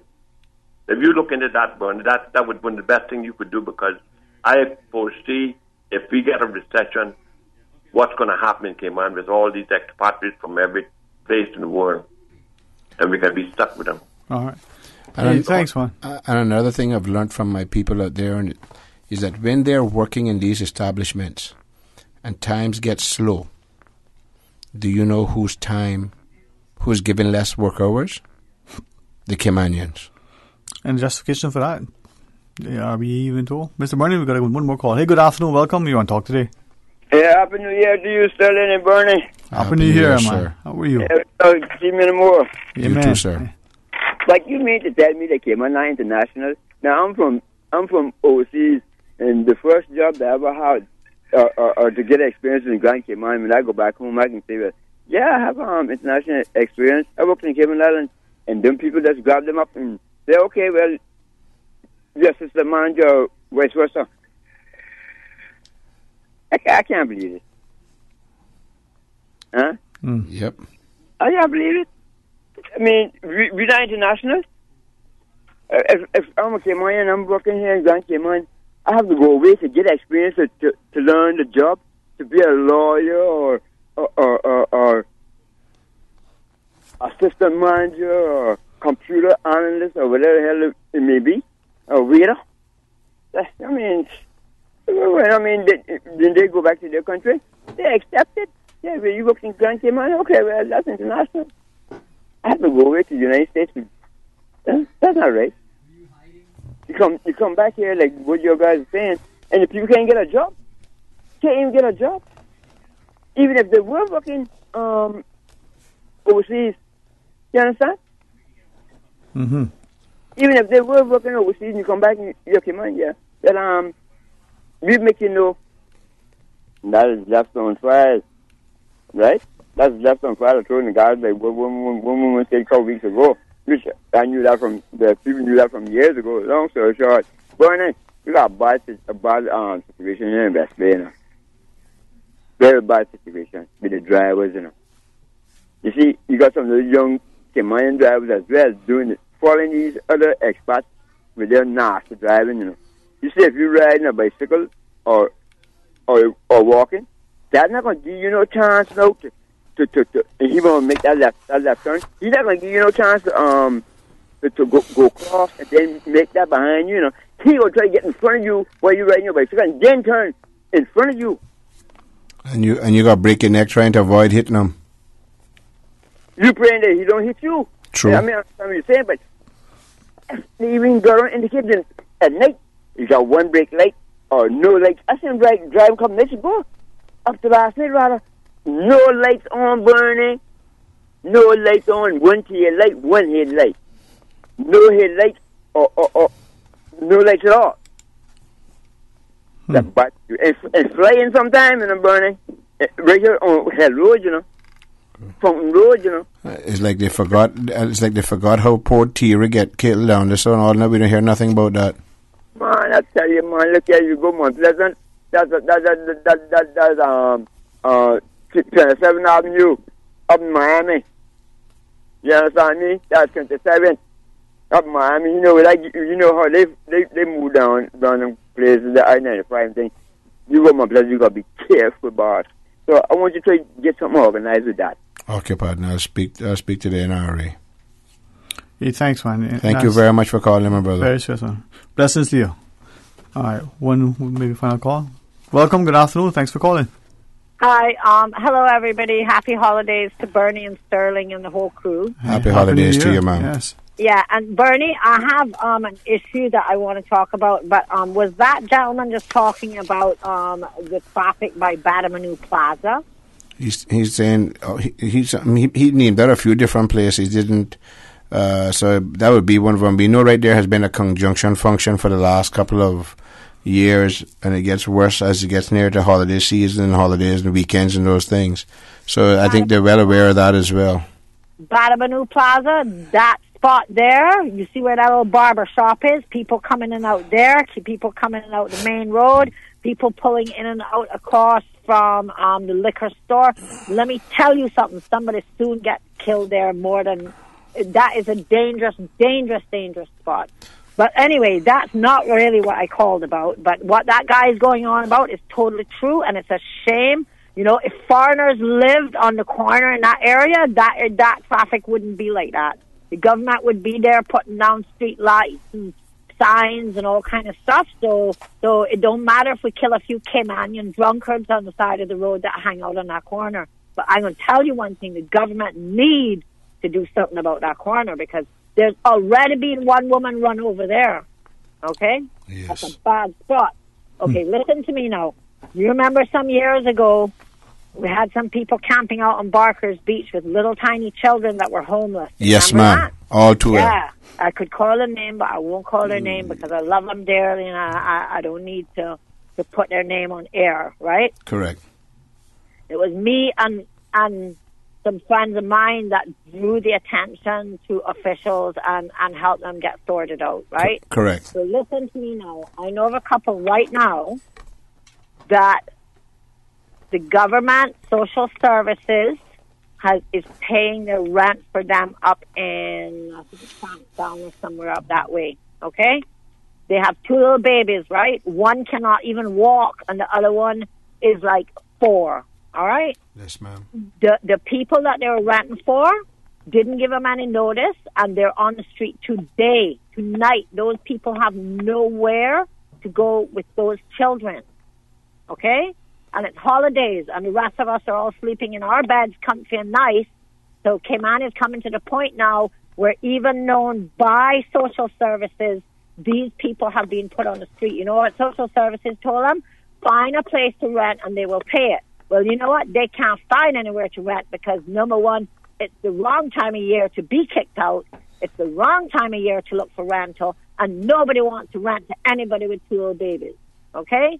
So we have 2 people tonight, 2 adult people who will be sleeping on the street with 2 babies tonight. I am going to cost you less, and I'm going to buy a tent, and I'm going to pitch that frigging tent on my lawn in my yard, and we need help. These people need help. So, Bernie, Nikki, I know you're a good guy. Could you do me a favor, and before you come off, Miss Susan will get your phone number so I can call you as I finish here, ma'am? Bernie, these people need help, because when you see me going to cost you less, and you see me, Nicole Eldemeyer, buy a tent for these people, because I could almost cry right now, right? Because nobody else on this island cares that there's 2 people sleeping on the street with babies. Nikki, give Susan your number. Bernie was asking, he doesn't have it as he expected, so give us your number, please, so he can call you right after. Please, give Miss Susan the phone number for me, Nikki. Yeah. Bernie, this is it, man, you know. But Sterling, I still coach at my primary school. Yeah.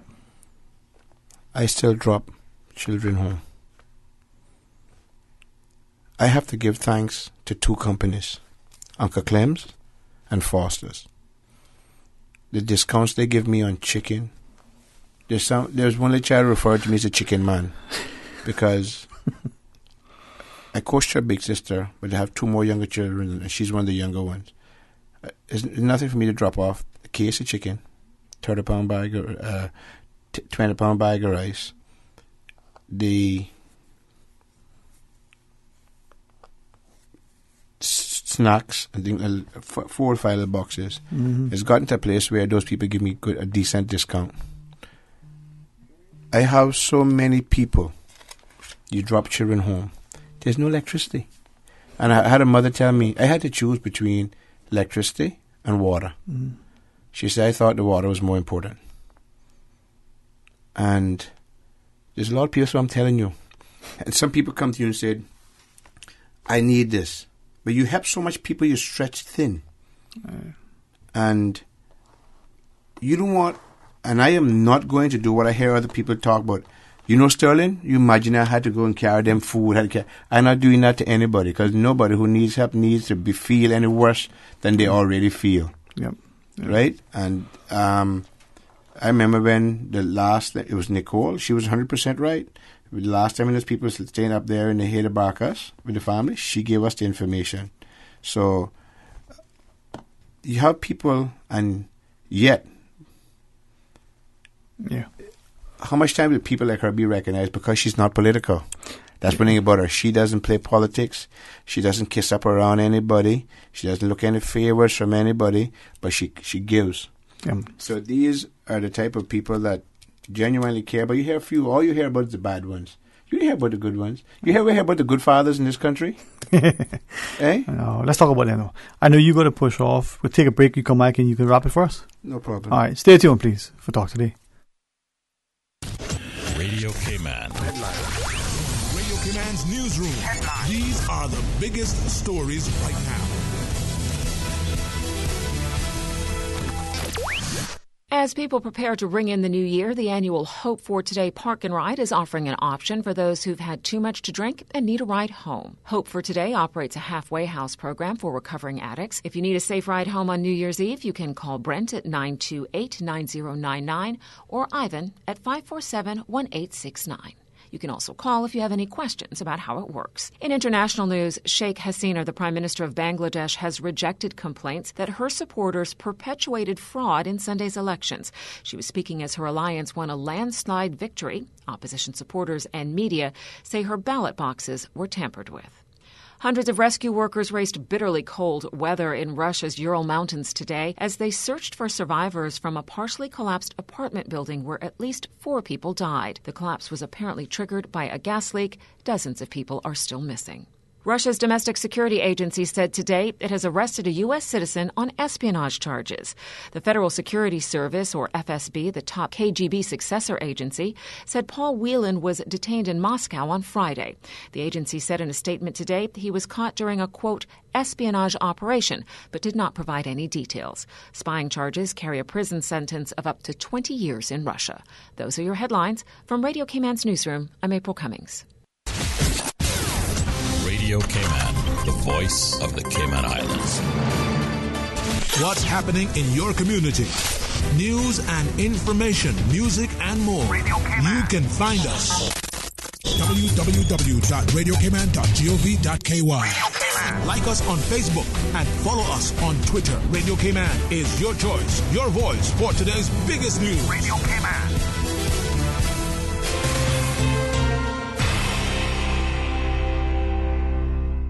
Talk today. But I do have some questions.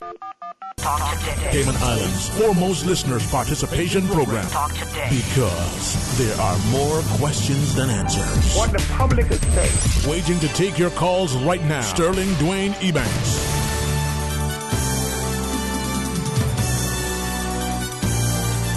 Hey, good afternoon. Thank you for sharing with us. Thanks for being, not only the stalwarts, but hopefully the good stewards in our community. And thanks for the excellent company of MLA and Deputy Speaker Mr. Bernie Bush. We could spend the afternoon together, but you probably got better people to be with besides me, huh? No, better looking people. You see your friends, man? your hair is too long. You need to learn to cut your hair. Yeah, that's why I was telling my barber earlier, And maybe lose a bet and have to grow a beard for 6 months. I don't think so. Oh, no. But Sterling, I would like to end off on a kind of a positive note. When I came here today, I had no intentions, but when the listening public calls in, you have to address what they want you to address. Mm-hmm. But I realized that this year has been a most challenging year for a lot of us Caymanians. Many of us lost our homes. A lot of us lost our jobs. And a lot of us lost loved ones. And that's never easy, losing someone that you love. And like myself, there was a lot of people who were confronted with health problems. And it is my hope and prayer for 2019 that it will be a much more productive and rewarding year for everyone, but especially us Caymanians. We need to feel like something is going our way. I know that many decisions were made across this country, private, public, everywhere, by leaders that was unpopular. And there were some decisions that have not been addressed that are threatening the very fabric of our society, compromising values that our parents and our grandparents have built this country to what it is.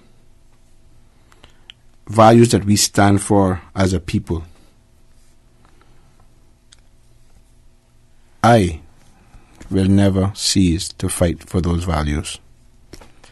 But I really and truly want our people to help each other.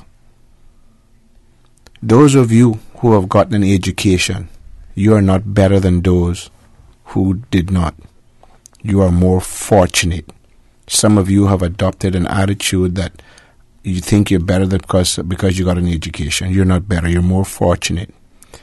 Those of you who did not get an education, let us not try to break down those who have got an education. Let us help build them up. And let us try to encourage them to bring us along. Let's take us along. Let us ride this boat together called the Cayman Islands. To those who have come here and gotten your papers, I've repeated this before. You're in the same boat with us called the Cayman Islands. Forget about your neighbor who you knew, where you come from. You don't, when I say forget them, don't, like you don't know them, but if you have a chance to give someone a job, try to find a companion and try to train them and treat them with respect. They will stay with you. But when you talk to us like we're dogs or disrespect us, that's not encouraging for us to stay, and you're controlling us and paying us very little. It's two pills that's hard to swallow at the same time. So please, let us do the right thing. Let us look out for each other. And let us not forget, this country was not a success because of banking or because of tourism. This country was a success because God saw people who were God-fearing. And God blessed us to have this success. So let us continue to be God-fearing, be godly, and let us support each other. Let us not break down each other. And if you see someone trying to break it down, bring it to their attention. Ask them, why are you trying to break us down? Not in an argumentative way, in a nice way. Maybe you might touch their conscience someplace and make them do better. But let us support each other. I have been blessed, very, very blessed, to have 7 blocked arteries in our heart and don't even feel bad. To go through 7 bypass heart surgery, still don't feel bad. Have a lung collapse, still don't feel bad. You want to tell me there's not a God? Tell me I'm not blessed. I know I am. I intend to keep on trying to share some of my blessings. So to everyone out there, I have to say thank you to the staff at the Georgetown Emergency Room. I have to say thank you to the Shetty, to Health City, Dr. Benoit and his team. And I want to say to all my friends and the people who supported me and prayed for me, and especially those young people, I want to say thank you all very much, and a big up to my favorite lady, Miss Georgette. Sterling, thank you for having me. Miss Susan, thanks for being a good producer. And do yourself a favor, ma'am, and try to keep some of those criminals that I see coming into your booth out of there, Miss Susan.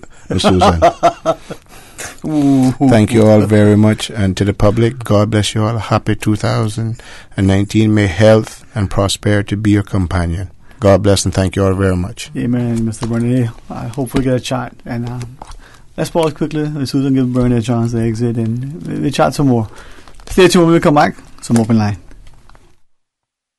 Holidays wouldn't be the same without a little boom from Fireworks Limited. K-Man's biggest firework discount megastore is now open behind Massive Equipment in Industrial Park. Fireworks Limited has a megastore full of new fireworks and offers huge volume discounts. Stock up early and save big with free gifts with every purchase and the biggest variety of products on island. Fireworks Limited is behind Massive in Industrial Park with tons of parking. Open until 6 p.m. every day except Sunday and open until 8 p.m. on Christmas Eve and New Year's Eve. Happy holidays. Be responsible this holiday season. Designate a driver or let the Purple Ribbon Bus be your designated driver on New Year's Eve. This message is brought to you by the National Drug Council, EK Online, Jake Scott, Foster's, Caribbean Engineering, RCIPS, and Radio Cayman. Headlines. With the latest headlines. Headlines. All the news when you want it. Tune in to Radio Cayman for hourly headlines of the day's top stories. One of Cayman's bright and shining young stars. Local, regional, international. Headlines. Turning to international news. Updates on the hour between 7 a.m. and 6 p.m. on weekdays. Radio Cayman News. Headlines. Your voice, your choice for today's biggest news. Talk today. But I do have some questions. Talk today. Cayman Islands' foremost listeners' participation program. Talk today. Because there are more questions than answers. What the public is saying. Waiting to take your calls right now. Sterling Dwayne Ebanks. Hey, good afternoon. Welcome back to Talk Today. Thanks for joining us. And again, thanks to MLA and Deputy Speaker, Mr. Bernie Bush, for sharing some time with us. And as reflect on his parting message. Wow. Let's go to our phones. Good afternoon. You're on Talk Today. Good afternoon, Sterling. Hey, good afternoon. How are you? Not too bad. I'm resting right now. But I hope Bernie can still hear me. Because I guess everybody could probably recognize my voice. This is Jamo. Very famous voice. I think it is time for everybody to know what Bernie Bush is to this country. Bernie Bush saw in me talent that I didn't see in myself when I graduated from the high school at age 15. And he saw me develop into the man that I am today. And I hope he's hearing, because I wanted to do this while he was still in studio. Okay. I really wanted to. But I was on and I didn't get a chance. But I'm hoping that he's still by the radio, that he could hear it. Bernie, you have invested your time and talent into me, and you can see that I am doing the same with the young people that you have done with me. You look for the talent, you find opportunities, and you facilitate. And you watch people grow and mature and then thrive. I do the same thing. Mm-hmm. I'm passing on what you have passed on to me, and with the hopes that those that I pass it on to will continue to pass this on, because this is the true Caymanian way of caring for your neighbor. And caring, because you didn't have to. I was a little black boy in West Bay. You didn't have to care, but you did. And because of that, I too care. And I feel what Ms. Eldamai was talking about people not caring enough. And I think Cayman kind is about Cayman care too. Mm-hmm. And we had it because we cared for those that were less fortunate. We cared for those that were that was always in need, even when they didn't think so. Yeah, man. And I wanted to tell Bernie thanks publicly. And I'm hoping that he can still hear me, and that I say thank you for what you did to me those many years ago when I was going through my teen years and needed that extra guidance. You know, Jamo, by you sharing that publicly, I think many people reflect that, you know, despite Bernie's jovialness, you know, there's that sincere care for young people in particular, for people in general, but for young people in particular. And I'm acknowledging that he has, you know, been able to hear what you're sharing. And I think from what I can see, it's like one of those rare occasions where you actually see tears in Bernie's eyes, huh? But John, what you saying, I think more of us need to do that, to do what you've done, to continue to invest. You know, you've benefited from someone investing in you. You invested in countless people, and I hope you don't. Sterling, it is in all of us. Yes. You can easily do this. It's just a little extra that you have to do. Yep. Sometimes it can be a lot extra. Sometimes you think you just can do this much, and then it requires that much more. Yep. Well, as I've said to you publicly and privately, you know, that's why I admire what I see in you, that willingness to constantly. No, but I've seen it modeled for me exactly by many mentors, and I've lost many mentors. Mm-hmm. I was speaking at a tourism conference recently, and I was telling them that in the last 2 years, I personally lost 9 mentors in 2 years. But Jamu, and I almost lost Bernie this year too. Yeah, and that's something that I think that we're not mindful of, that in our lives, and since, you know, I'm not comfortable, despite my role, being public with my own thing, right? But we don't understand how important it is. You shared, you know, the different mentors, not just one, but plural. People who can guide you, can assist you, who can counsel you, who can give you, you know, sometimes a helping hand in all different kind of ways, right? More of us need to reach out. Bernie said something earlier when we were talking about the Bacchus issue, in that there are people, and I hope people didn't misunderstand or fail to hear what he said. People who are more influential than he is, right? He's an elected member of our Legislative Assembly who could make a call, who could say something publicly, and the direction of something is going to go this way because of their influence. Why is it that not more of us are doing that when it's for the greater good? I struggle to understand why we're not doing the right thing. It's a purpose thing, and I think a lot of people are losing the purpose of which God has shown them that He put them on this planet for. But do they still even acknowledge God? Yeah, and I think that is where they move off their purpose. Because if you start to disregard God and what He's put you on the earth for, you will lose focus of who you are as a person and what your purpose is in life. And when you are off purpose, you care less. When you start to care less, it is when anything can happen. And I see it happening way too often, where people are starting to just care less, and because they don't care, things go awry, and then they wake up 5 years later and wonder what happened. You lost it 5 years ago. Yep. When you stop caring.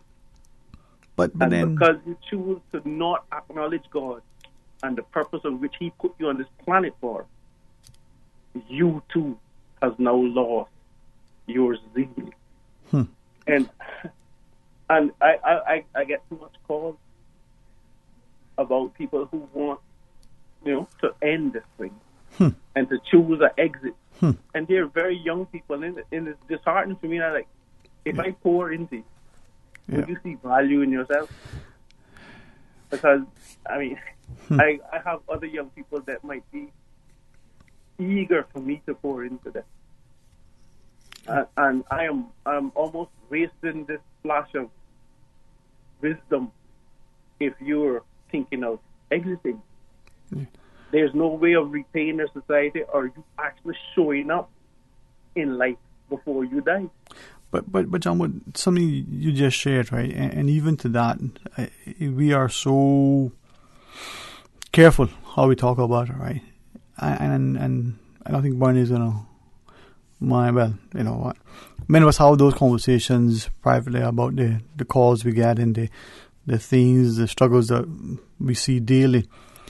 What are we doing in our society to acknowledge that, whether it's the underemployment or lack of employment, that the qualified Caymanian that has gone off and got some training or has been made redundant, but the very fact that these young people seem aimless and hopeless and despondent and have this sense of despair, what are we doing? And thank God for you and people like you who are, continue to be the beacons, people like Barney who've poured into you and those mentors that you shared. But what are we doing to acknowledge that this is a serious problem across this country and we're ignoring it?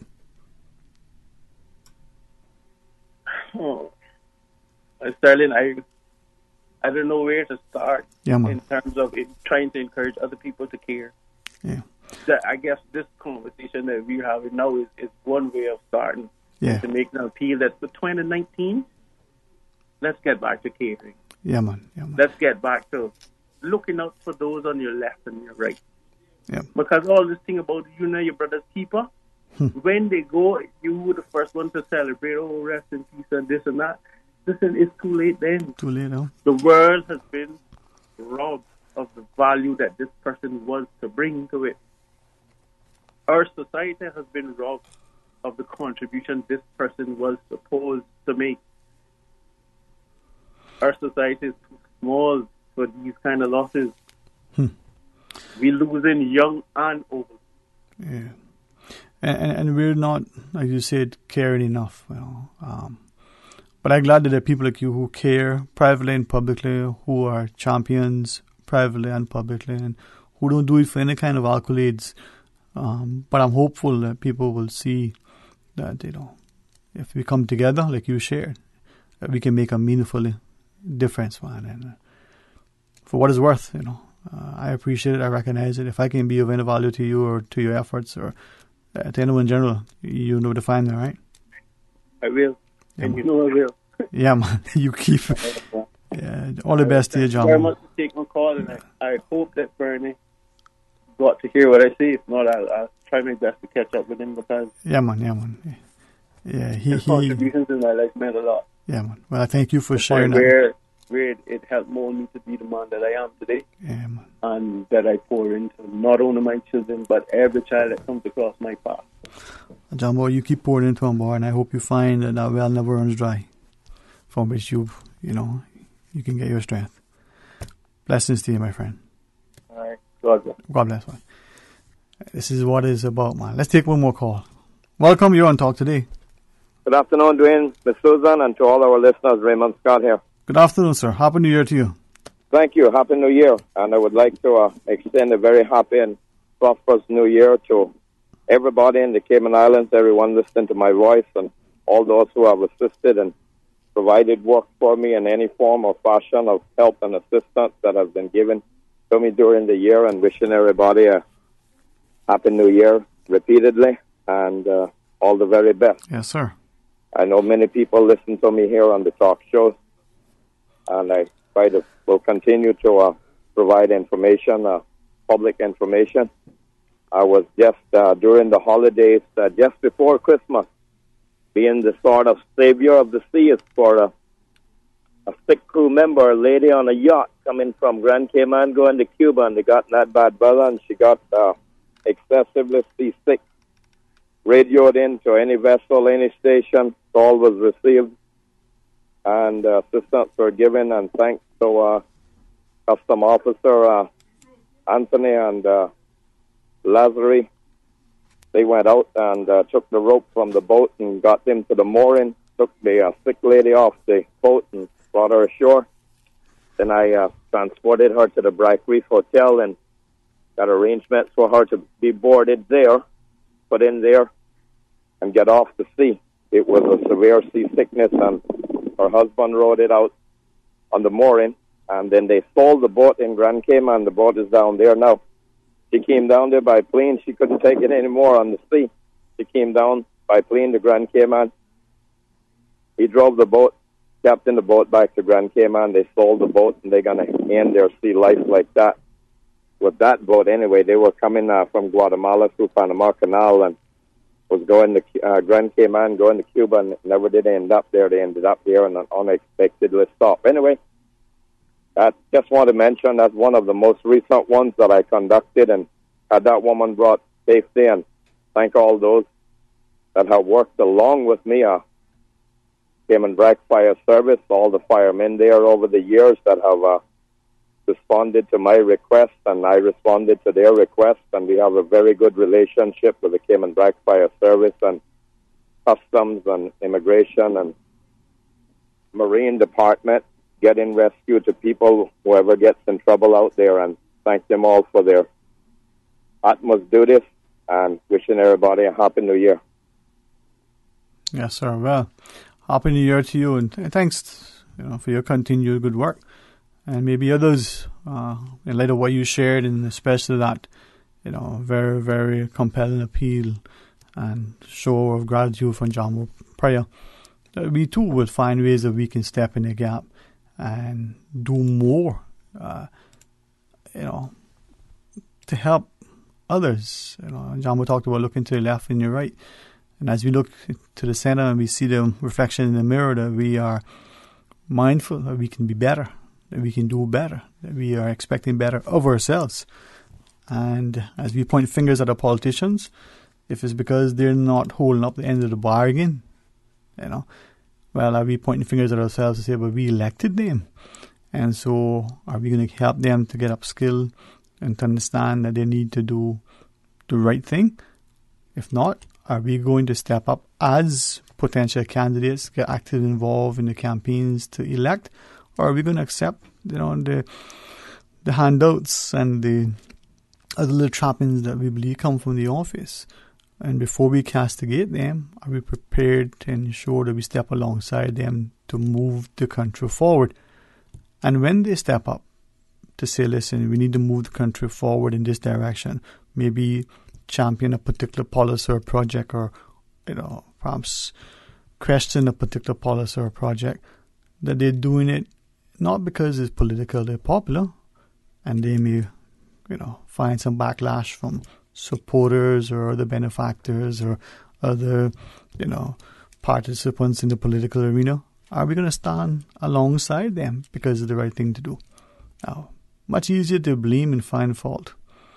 Do we have the courage, as Mr. Maker shared? Are we prayerful enough that we look and seek the wisdom in the council? Are we cognizant of our strong history and heritage and our people with great resolve and resilience?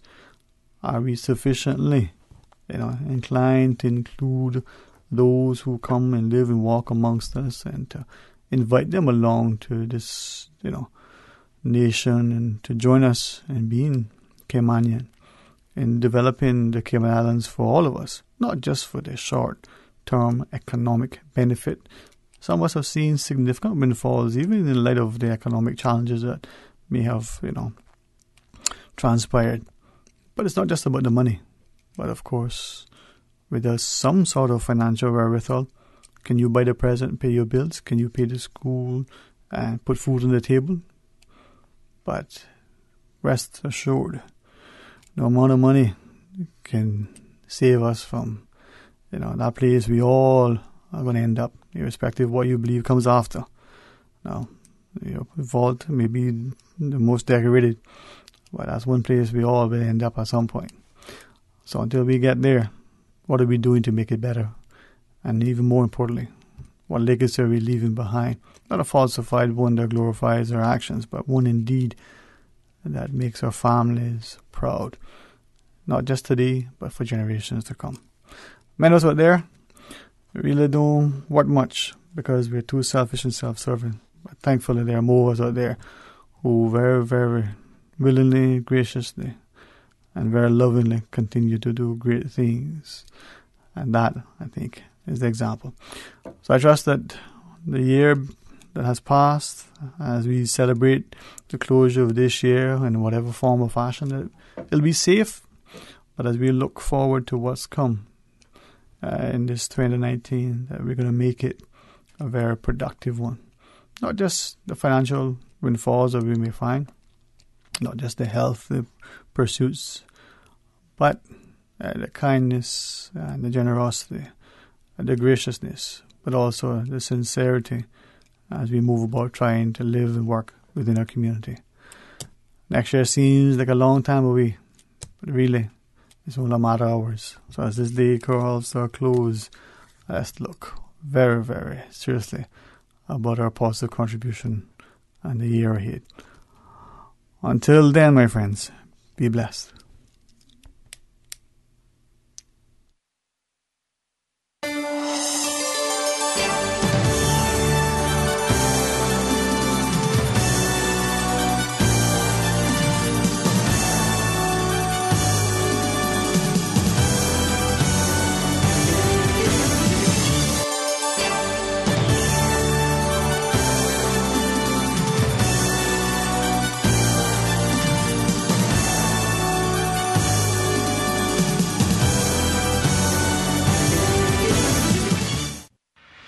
District to district, moving through the waters to Cayman Brac and Little Cayman. Your station, your voice. All things Cayman. One radio, many people. This is home. Radio Cayman in the Cayman Islands.